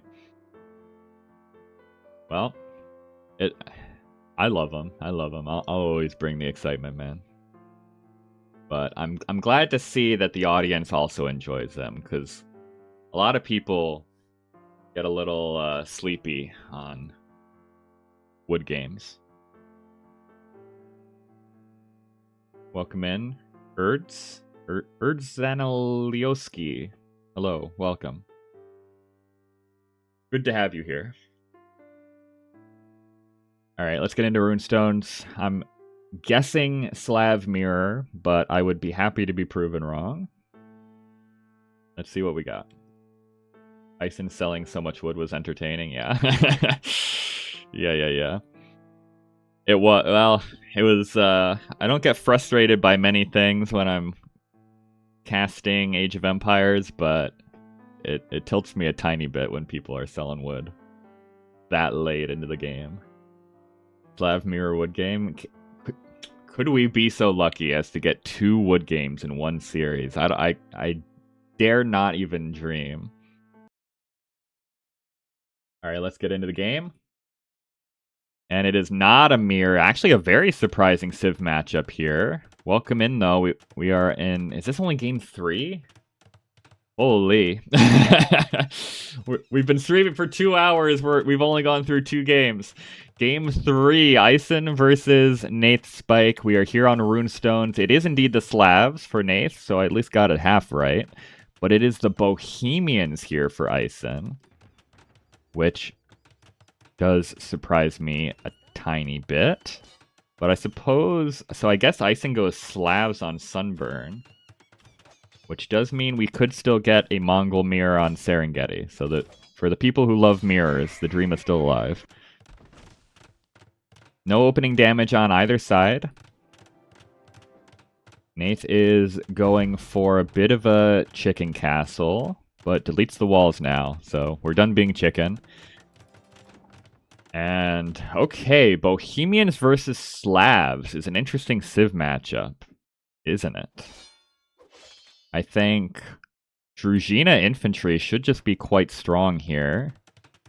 It forces the Bohemians to go hand cannon, which is probably not the unit they want to be making in DM. It's just kind of hard to micro hand cannons unless you're like 2 players. I've seen micro hand cannons very nicely.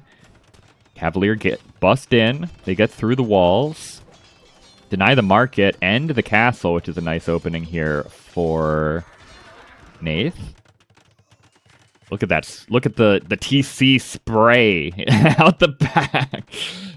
Whoa, look at those TCs. We're not farming on these TCs. We're not doing anything but mining these 2 ores and producing villagers with these TCs, man. Really good job using the mobility of the Slavs. Obviously, there is a certain point where you don't want to be making Cavalier anymore in this matchup. But, and this might be too many actually, but I love the damage we're finding in here. Another villager goes down. The only 2 villagers dead so far, but the idle damage has been severe, and there is a 3rd villager down. Okay. Castle in the middle for Nath, who is getting his own base secured somewhat. Wood game viewership doubled. There we go. All it takes is a little bit of a wood game, and everyone wants in. And Nath trying to do that. He really likes this patrol stacking. Even trying to do it with the champions. I don't think I've seen any other player go for that in this tournament. Except for like a few... Is this true? I think I've seen like Division 1 players do it once or twice. With like Step Lancers maybe. Ooh, we got a siege tower. Okay, so we're going to go for the Ferrari taxi play. This is an RM and Empire Wars staple. I've only seen it once, I think, in Tarnished Deathmatch 6. And that was to ferry around hand cannons, not infantry. Maybe not that bad, though, honestly. What do the Bohemians have to take out siege towers? They have to go their own champions, right? Which you don't want to go against the Druzhina champs. So it might actually be a Gigabrain play. You do only fit 10 in at a time, which is not great, but let's see. Very micro-intensive fight coming up here. We've got SO Siege Tower for Nath up against the hand cannons, Hofnitsa, and then some other stuff kind of smattered around in here for Eis3n. Boyar trying to get in on the gunpowder. They don't really. They kind of do, but they don't really. Treb's being sniped out by the Hofnitsa. Scorpions should go down as well. Oh my god, the shots on the... This is the downside of stacking up your infantry on a couple different tiles, I suppose, is when the Hofnitsa shots come in. It does not end well for you. Nath's out of gold. Usually it's the... well, maybe it's not usually the Bohemians. Castle falls, but Treb's all being sniped out, and I don't think this push has done enough damage with where our gold supplies are. Everything Nath was making was gold, right? SO, Champions, Cavalier, Boyar, Scorpions, Trebs, it's all gold. So he chewed through it super fast. Even though there's a lot of gold units in here for the Bohemians, they still have the meat shield of the Halbs at the front. So they don't tend to lose quite as many gold units as the comp that Nath was going for. Siege Tower survives, so he's going to go home with the Siege Tower. But we'll see if it matters. Nath's going to have to hit the market. Affords a few more Boyar at the very least. Mass Boyar is all he needs. Does Mass Boyar... I guess now it is, because there's so much other stuff, but if the Bohemians get Halbs on the field, they should still do okay against the Boyar, right? Even with all the armor, I think the crazy amounts of bonus damage that the Bohemians get on their Halbs should still be okay. But yeah, there weren't a lot of Halbs, right? There were so many hand cannons and like Hussite wagons and stuff on the field that there weren't enough Halbs, so... They would have been really nice in that moment for sure. Yeah, a couple Boyar isn't good enough. The hand cannons can do alright against a couple Boyar. We need a decent amount of Boyar. I don't know if the Slavs can get their death ball back up in time, right? The push is going to be coming in so strongly for Eis3n. He's got 10 Hofnitze plus some Trebs, which will be mowing down castles and TCs wherever they show up.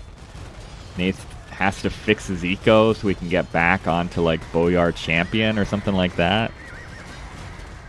Siege Boyar, something like that. I don't know. The Halb is maybe not ideal. Oh, and stacking up straight into the Hofnitze shots. The KD is not going to look favorably on Nathespike this day, I can tell you that much. And I think he's just dead here, to be honest. We're going to back up a little bit here. Don't want to waste our military if we're Eis3n.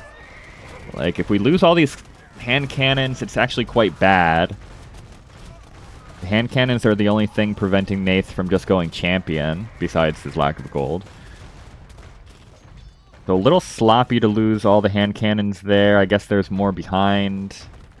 And I don't know if Nath can actually get champions back on the field anyway, so maybe it's fine. Siege onagers are out, but they're easy pickings for the Hofnitze if Eis3n's paying attention. One of the things that makes the Bohemians so tough, right? Like, it's difficult to know how good the Bohemians are, because theoretically, they can counter anything, just about. It just comes down to how much APM you can really afford to micro around all their different units. So many of their units require heavy micro. But if you're able to control your army, it's pretty tough to crack them. Hussite wagons, they don't care about castles. They're going to storm in. Needs to get good shots on the SO. Boyar are here, but I don't think 11 Boyar are quite the numbers that Otter was hoping for when he was asking to mass them up. Oh my god. That was the onagers that time getting really good shots in on the Boyar, and yeah, we have to tap out on this one. Slavs get steamrolled by the Bohemians. It was good opening damage too by Nath, right?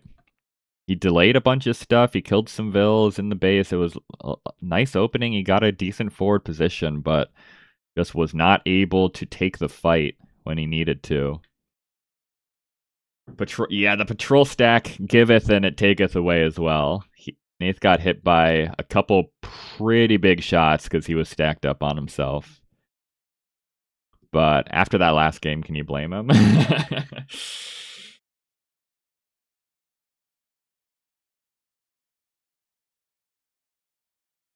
That was massive backfiring of trying to abuse legitimate game mechanics, yeah.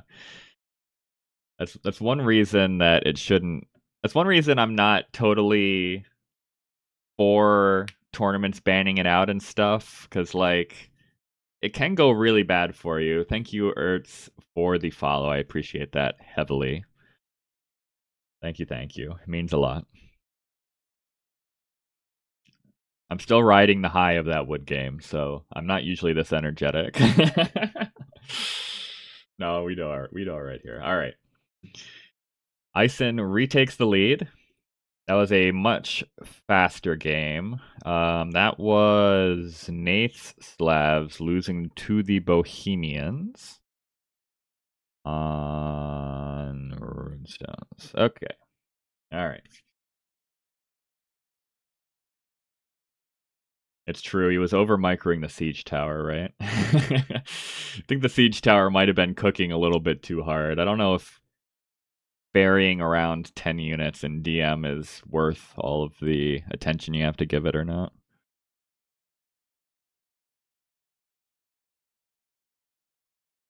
DM is the better game mode because it balances the broken stuff in RM.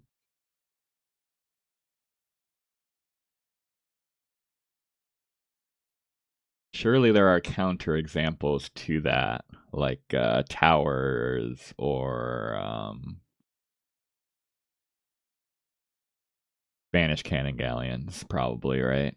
But I enjoy the balance. Things that are bad in RM can be good in DM and vice versa, right?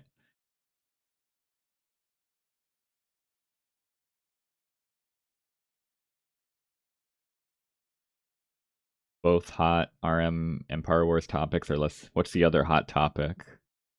Korean mirrors? What's the other hot topic in RM Empire Wars right now? Oh, siege towers, of course. Yeah, you're right. You're right. And then patrol stacking. Okay, you're right.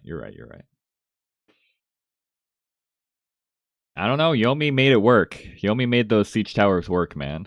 What can I say?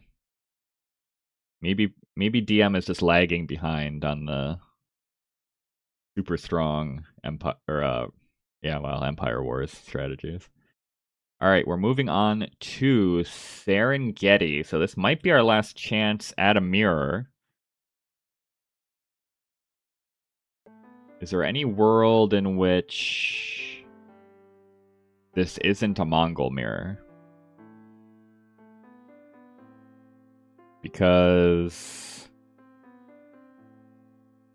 you can't go Mongols on Sunburn, they're too slow, I think. I don't think you want Tatars against the Malians on Sunburn either, so I feel like that has to be Slavs. I think it has to be Malians for Nath. So I feel like this is the Mongol mirror. Unless Nath wants to go Aztecs for some reason. Unless Nath really wants to get a win with the Aztecs. Maybe that is also a possibility. Let's get into the game and find out.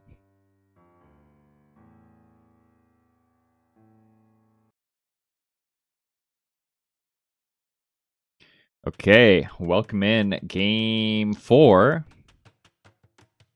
Nathespike versus Eis3n. We are here on Serengeti, and it is indeed a Mongol mirror matchup. So we don't get to see many mirrors in tournaments these days due to the draft structure, but get to see one here. Obviously, we see a lot of mirrors on the Empire Wars ranked ladder, but that is neither here nor there. So, both players opening Camel, looking for damage with those initial scouts, trying to get some speed. That was a weird angle that Hussar was attacking the Camel. Both Hussars go down, though. And, well, who has the better build is important here, and also who can micro their SO Ferraris and their Mangadai. That's going to be what this game turns into if we get to a mid-game point. Camel looking for damage, though. Might find a villager snipe here. Nath unable to save that villager's life. And, well, there is some opportunity to find reverse damage, but it feels like Eis3n's a little bit more comfortable with the opening rushes than Nathespike. Housed a little bit here as Nath as well. Lots of camels in queue. How long do you make camels in this mirror matchup? I guess as long as... I guess until you have Mangadai on the field. I guess you just keep making camels until then. Step Lancers being mixed in here for Eis3n.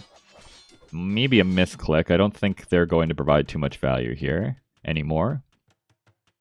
Couple step lancers to open up maybe wouldn't be bad, but I think now with a lot of camels, this might be too many camels for Nath. We've got 100 camels, 110 camels on the field or in the queue. So we can only afford 10 Mangudai. I think we got to unqueue some of these camels if we're Nath, but hits the market first, that's also good. Getting the market first is probably pretty important in any mirror matchup, to be honest. Scorpions is an interesting mix-in as well for Nath. I feel like it should just be SO. But both players mixing in some Scorpions. I suppose they can do okay against the Camels and kind of the Mangudai. But obviously the Mangudai also do pretty well against the Scorpions. Eis3n camping out on these resources left and right. I like that a lot. Does mean he has less military in the actual fight, and he's already at a pretty big military disadvantage. Oh, Nath almost nuked his own castle out there. You gotta be careful, man. If that castle was not on a hill, it would have been destroyed. Eis3n returns the favor and nukes out some of his own Scorpions as he's trying to clear space on this hill for his own siege.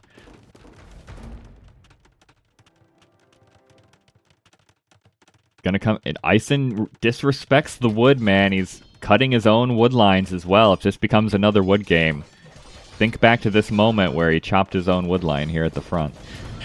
Oh, camels patrol stacking up again. Nath is not dissuaded by the results of the previous game. He's trying to do it again against the Mongol SO. I think that's a really bad idea, if I'm being honest. Oh my god, please, Nath. Do not put 80 camels on 5 tiles against all these SO. Okay, taking a good fight here is Eis3n. Here come the camels. They're not engaging because they're on stand ground. Nathespike is overcooking these strats so hard, man. Sometimes you just need to patrol in on attack stance, my guy. I think sometimes you just need to be on an aggressive stance or something. That was a really rough fight for Nath, and now, well, it's still not terrible, right? Mangudai number is still ahead for Nath. It doesn't have as many SO. But does still have some SO. We can take this hill. He's still going to be doing alright. Mangudai trying to plink down the SO, but two mixed results. Nice shot there. Really nice shot there by Nath. Mangudai snipes it on the back end, though.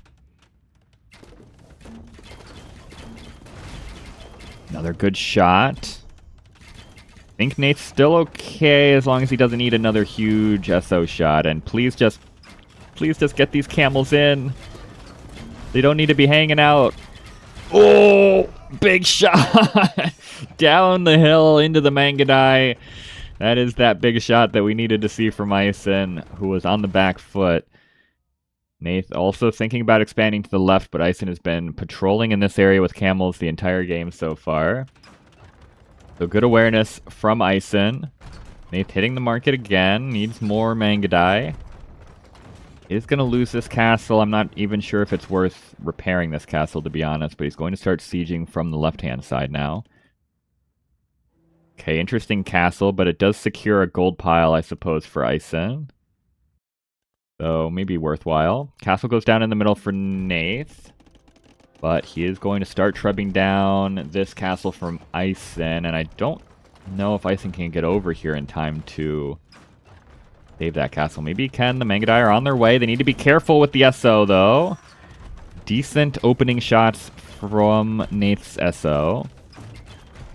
Eis3n's going to try to repair, but Mongols don't get architecture. Downhill, maybe even on cracked earth terrain is this castle. It's going to go down quite fast. Another decent shot. Nath doesn't have to move very far to start taking out another castle. Whoa, these villagers. They're too clustered on this gold pile. Oh, and this gold pile. Actually, wait a minute. The eco is a mess. It's actually a disaster inside Eis3n's base. Those villagers are naturally pathing out to this gold, which is not where they want to be. Trev's almost sniped down. 36 Mangadai for Nath, though. Only 9 for Eis3n. What has Eis3n been spending his resources on? I feel like he's had less of every military unit this entire game so far. I guess Nath was hitting the market, right? Eis3n has only sold a little bit of food. So maybe it's just a market difference. Decent shots on both sides, but I think you take that if you're Nath. Still has the hill. Another castle goes down for Eis3n. Every castle that goes down is a bit of a big deal because you do want to be on Mangadai long term. So that's a little bit less production, though. If Eis3n can't fix his eco, he might not be making more Mangadai anyway. He's got 80 villagers on gold, 0 on food and wood, a little bit on stone. I mean, I guess he can now abandon all of this because there's nothing left over here. He's completely obliterated the gold and the stone over on this side of his base. Chopping his own wood line yet again. But he kind of does need the space to maneuver here, I think. Alright, decent shots. Gotta be careful still, Nath does. He's in a good position, but... And this is a lot of SO for Eis3n. Camels are gonna roll in. Good shot by Nath, but he loses all of his siege. Whoa, that's a little bit too close for comfort. And Nath has to back up. So, the advantage here for Eis3n is he has expanded his base much more than Nath. Despite the forward pressure, he's still got decent map control over the entire upper band of the map. Nathespike still is only just now able to come out here for these buildings, which he placed down many moons ago. Castle on the hill for Eis3n. He's claimed another gold pile. Wood game incoming? I mean, there's not a ton of wood on Serengeti, right? It is somewhat sparse compared to other maps. Oh boy, these camels. I guess they do kill 3 SO. Maybe that's worth it. But there's no food anymore for Eis3n, so he can't replace camels or Hussar, really. He is slowly fixing his eco, though. Alright, he's no longer 80 villagers on gold. He's starting to get himself into a more balanced economy.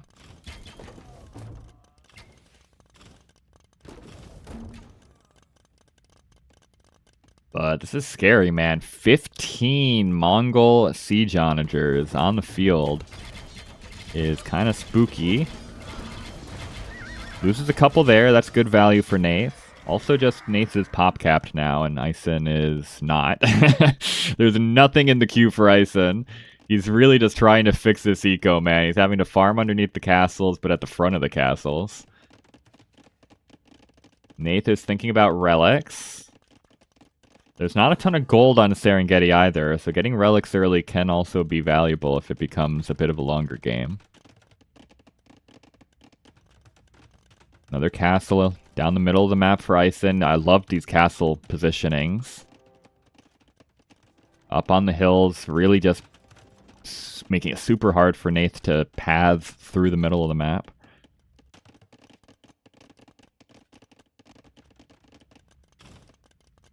I feel like, am I crazy in saying, where's all the gold for Nath? Guess he's got this one too. Oh, and he's got this one. Alright, there is more gold over there than I thought. I was going to say, it feels like Eis3n has way more gold piles, but maybe not. Both... Eis3n needs to get up to 200 population. There's been no fighting for at least like 2 or 3 minutes, and Eis3n I don't think has made a single unit in that time. Get some Trebs in queue now, and well, this is going to be a fight. Maybe. Camels patrolling. Mangadai don't want to take the fight. The Siege Onagers want to take the fight. A singular ram does not get it done against that castle, surprisingly enough. They're both very nervous, right? This is kind of what led to the wood game in the previous game, is both players did their openings, and then they just kind of sat back and let the other player boom, I guess I would say. Booming isn't really a thing in DM. You just kind of get up to your villager count. But it kind of has just been booming.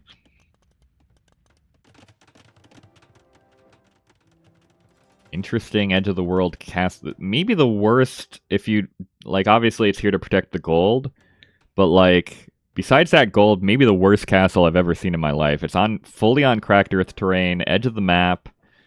At least it secures the gold. Eis3n having to chase these camels into the back. I don't know if this is going to be worth it for Nath. He's going to lose these camels. I guess they don't provide that much value anymore, and it pulls a lot of military into the back. So is there any push, though? I like the camels being back there if Nath is, like, treb pushing one of these castles. Yeah, no value there. Hussar raid for Eis3n. Gonna find a little bit more value at the very least. Maybe only 3 villagers, though. Maybe only 2 villagers. 3. Okay, we are getting into that. Like I said, there's not a ton of gold on Serengeti. We kind of get into a post-gold game fairly quickly. Eis3n chopping more wood. So Hussar definitely need to be heavily on the table for both players. Looks like Nath is thinking about that. He's got 50 Hussar in the queue. He's still pop capped. The issue, not really an issue per se, but I think something I've noticed that Nath tends to do is he goes up to 200 total population and then sits on it a bit. Like, maybe he's thinking about relics. Like, he's doing things, obviously. He's expanding his map presence, all that kind of stuff. It's crazy. But you want to be doing something with your military if you're pop capped, right? It's one thing to save your military if you're still building it up and that kind of stuff. Ooh, really unfortunate pathing for the Mangadai underneath that TC. But if you're sitting at 200 total population, you're pop capped, and your opponent is only at 150 total population, you're just not getting any value out of your military, whereas your opponent is still increasing their military count in that time. So I think the biggest thing I've noticed for Nath here, because like, occasionally I do like to actually pretend like I know what I'm talking about and give some insight. I think Nath needs to be a little bit more aggressive when he is high on population. He does a really good job of popping up, but then you need to take the fights and take advantage of that high pop. Here's a fight. There is not as many SO for Nath as there is for Eis3n, who is pushing up this hill super hard. A lot of Mangadai go down as well for Nath. SO trying to stay out of the dome of control of the castles to snipe the trebuchets. Oh, where are these Mangadai going? Where are they going? Really rough fight for Mr. Spike. Oh boy, that was actually brutal. That was actually really brutal. Castle goes down behind. All of the Mangadai are dead. There are only 3 on the field left. No more gold for Nath either. Well, actually there is gold to take if he sees it. But not much in the bank. And I think that might have actually been a game-winning fight for Eis3n. 7 Trebs, still a decent massive Mangadai, and he still has these SO alive. Feels like he can continue this push. Maybe. Micro depending, because Nath does have SO in reserve again. Monk goes down. That's not... Oh, yeah, heresy and full faith everything for the Mongols, so it's gonna be tough to find conversions here. Nice job with the trebuchets for Eis3n, doming some of these SO. He's going to lose some siege. He loses a lot of siege, actually, but still has 4 Trebs alive and the SO mass. TC goes down behind.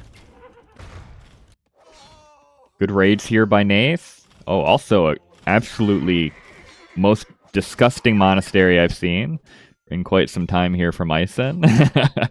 I suppose it's covered by the castle, maybe, but really far out from the rest of his base. It's fine, he's on the push. He's hoping he never has to look back there again this game. He just wants to end the game right now. Another castle goes down for Nathespike. Only 1 gold pile is left. I'm not 100% sure if Nath's even seen this gold pile. It's almost impossible to see on the mini-map, for me anyway. I think this village just come over here after. There we go. Sees it now. But this army is so tough to deal with. This is kind of my issue with mirror matchups. One of my issues with mirror matchups is that a lot of the time, if you just take 1 good fight, gain 1 good advantage, like, the comeback potential seems much worse. Because realistically, Nath has to make the same composition that Eis3n's already in. He just has to make more of it from a worse position now. And I don't know if that's going to happen. I don't think it's going to happen, if I'm being honest. I'm becoming more and more sure that it's not going to happen as I see that, because I believe that is the only gold left available for Nath. There is gold out here, but outposts for Eis3n. We like outposts around here. I think they are a very underutilized part of the game, especially in lower elos, lower divisions. So I like to see those from Eis3n. Eis3n just does a really good job of, like, controlling the map, right? He's not thinking about whether he needs to buy wood, maybe, which comes back to bite him sometimes, but he does a really good job of having map control, building buildings on the map, wherever you take control of, that kind of thing. Yeah, and I think... Ooh, that was a really good shot from the SO. Actually, that's exactly what Nath needed. As long as we don't take a huge shot from the remainders of the SO, that was actually a really good fight for Nath to take.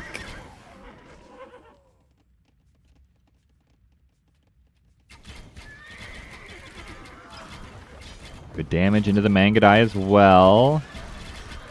But Hussar roll in. That was a good shot. Nate's doing good things in here from a really bad position. He's taking a really good fight. Just needs to finish it now. We need to snipe these last few SO. We can clean all this up and be in a pretty good spot. Really good damage on the Mangadai. SO is still alive, though. Just do not take a giant shot here, Nathan. You've done this perfectly. This fight has been amazing for you. Just do not eat the big one against these SO. Okay, good. We're still microing.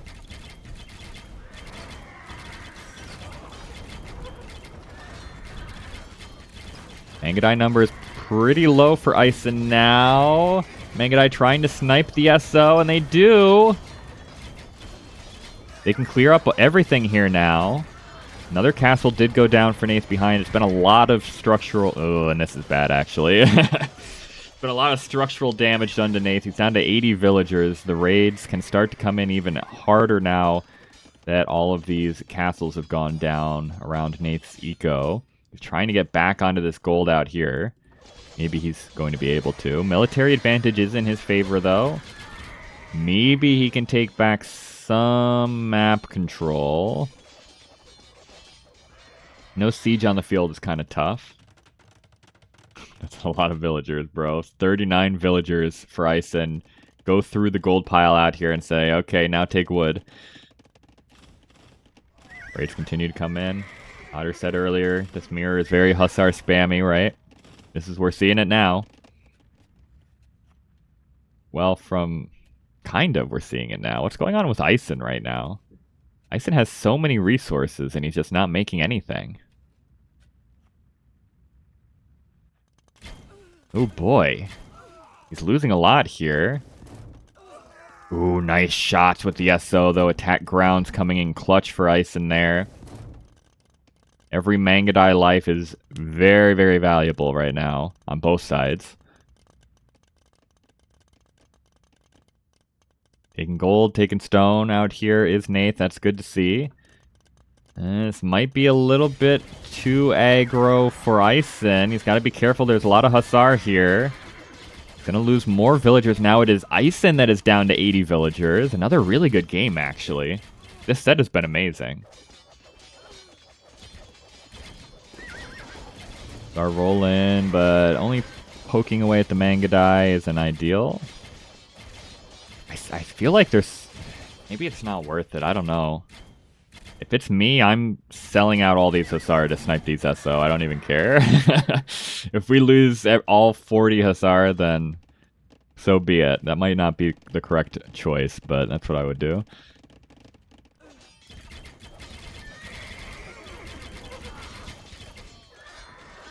Okay.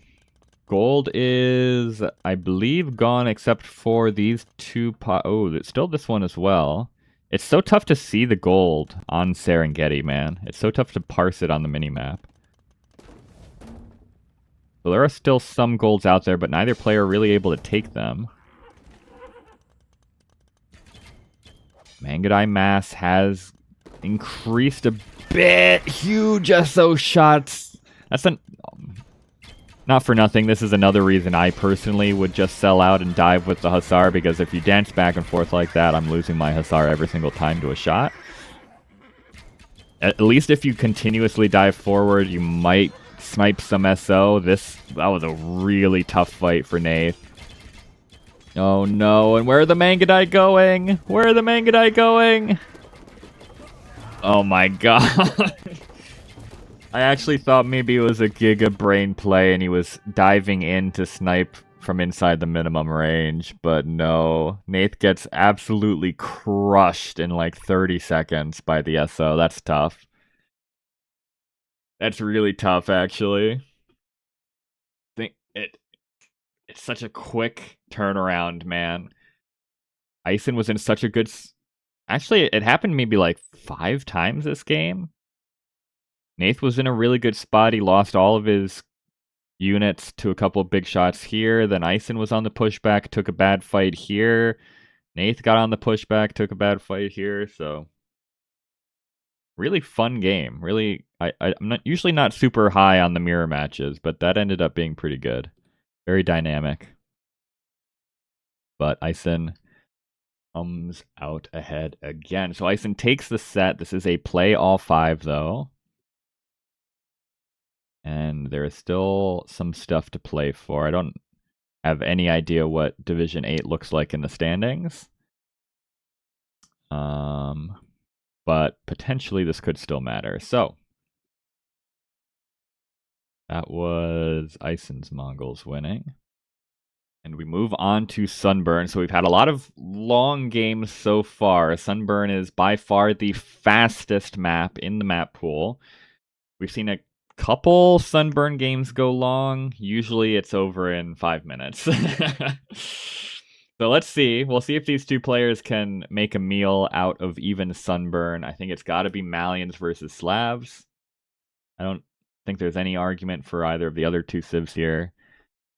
And let's just jump right into the final game here, I think.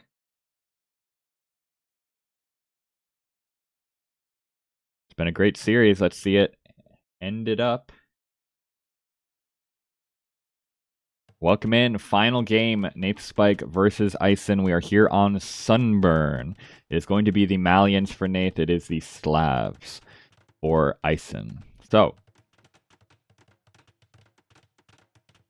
Malians, they've got Tigui, so it's a little bit harder to do damage to them early. And they have Farimba Light Cav, so it's a little bit easier for them to do damage early. Oh, Eis3n is really having some troubles here. Okay, quick walls that villager. And I do sometimes... I think Nath really likes the stand ground stance, which is what stance pros use. Sometimes I think it comes back to bite him a little bit with his units standing around. But alright. Eis3n's going for a clump. He's trying to just get his buildings up in such a way that he doesn't have to worry about Farimba camels rolling in here and destroying his entire economy. Behind this, behind this, Nace is doing a really good job. Barracks coming up for champions. Malian champions, I mean, they die really hard to Slav champions. But against all of the Halbs that are coming out first, I think that's a good opener. Also, Cav Archer is not a bad idea when it is pure Halb right now for Eis3n. Yeah, that's true. The starting scout is stand ground, so you do have to like manually take it off, I guess, if you want to do it that way. So it does make sense for the starting scout. It's one less button, right? Altar, hello. Go Cavalier if you are facing Halbs, not Camels. Yeah, I mean, yeah, long-term, Slavs do make some cavalry, but it's always going to be like a Halb opening on this map, right? Farimba camels do better than most camels against Halb, but yeah. Maybe some wise words there from our Division 1 player, resident. Moldar flying in with the anti-true takes, okay.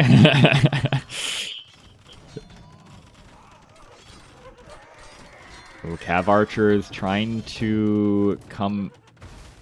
This is a very weird path they're taking. Why are they coming out of these archery ranges? Feels like they should come down, but Nathespike loses a few Cav Archers to that strange waypoint before realizing. And 0 kills, right? This is why you're picking Malians. You're hoping for early damage. Instead, Eis3n gets the first villager kill, sniping a villager with the SO. Slavs should be much better than the Malians as this game goes on. So, taking no villager losses sounds quite good for Eis3n and the Slavs. Thanks, Nilly. Yep. Yeah, I mean, they're still coming, too. I'd be curious to know where this waypoint was set. It really feels like they should go down and around, unless it's, like, in here, which I assume it's not. Oh, boy. Oh, boy. It's too busy trying to prevent the push from coming in the south. Castle goes down. 4 production buildings also going down. The Družina champions are just really tough to deal with for the Malians, I think. You kind of need, like, Gabetto or hand cannon, but, like, that doesn't feel very good. SO getting domed by trebuchets, and here comes the Boyar. We saw Nath lose due to apparently making too few Boyar. So say Otter. Eis3n hoping not to repeat that. Gonna dive in, get some good siege snipes. Might even deny this TC. In fact, will deny this TC. Huge amounts of SO. Some dying to the castle here for Eis3n. This is the downside of having too much of a good thing, is you kind of lose track of it, right? Also, Malians don't get siege engineers, so it's really tough to take SO fights against one another. Almost impossible, actually, if Eis3n is paying attention. So I think this should just be an Eis3n victory from here, I think. Really good job of mitigating the opening damage. And it's just not a good Civ matchup as the game goes on. Yeah, you cannot onager these trees. Is this the only map in this iteration where the center trees are not able to be cut by siege? I know there were a couple in the last season, but I think this is the only one this year. Or this go around, not this year, but...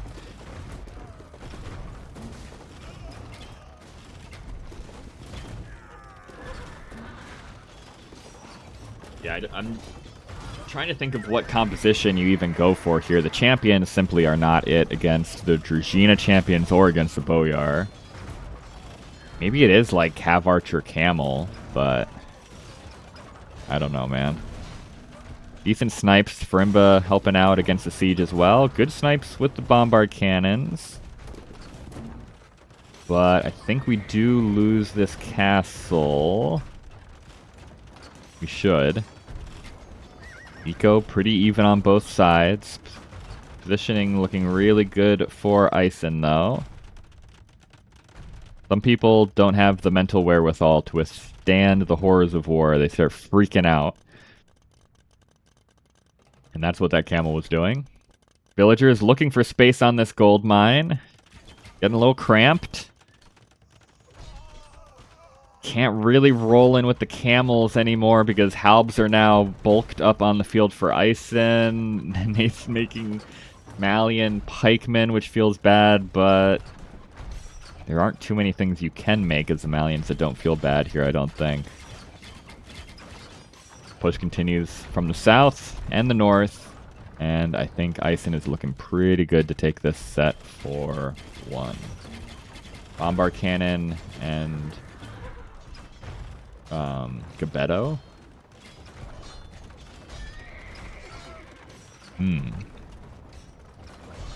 Gebetto versus Boyar should still be bad, right? Because they have all the melee armor, right? But maybe it's okay, I don't know. Yeah, it's not a great map for this. Oh, and one more, maybe 2 more great shots for Eis3n before we end this series. There have been so many huge siege shots from Eis3n in this series. We get one more to close it out here in the waning moments, I believe. Nate probably gears up for one more big fight.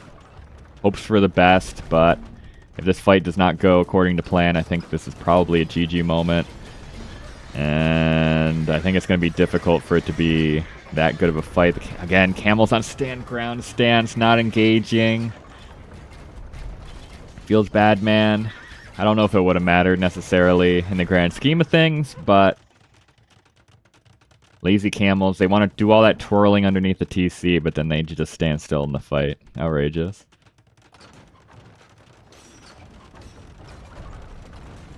True, Otter is a sunburn master. This is where all of Otter's preparation went into. Huge shots on the pikemen, more huge shots on the cav archers. Why not? Let's get all of the good SO shots here.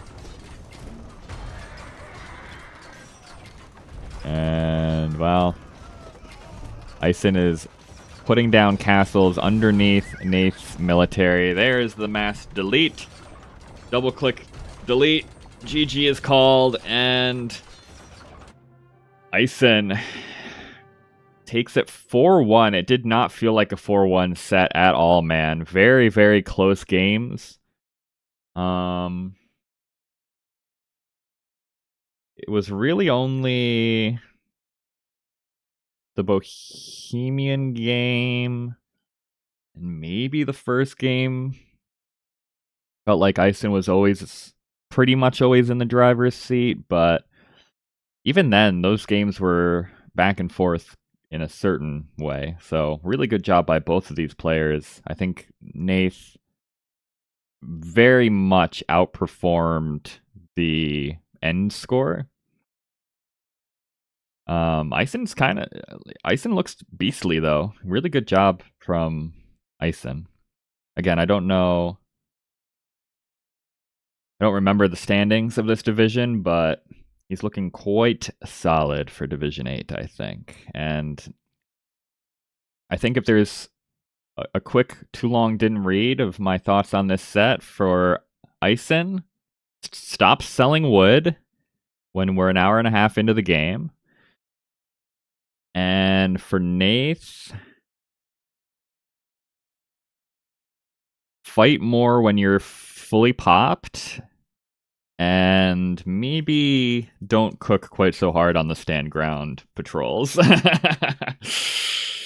maybe don't look quite rely so hard on the patrol stand ground stance when you're up against SO civs or Hufnitsa civs. That is also just a good general rule of thumb, I think. But GG's to these players. Really fun set. Maybe my favorite overall set of the tournament so far. I think there were a lot of really good games in here. But yeah.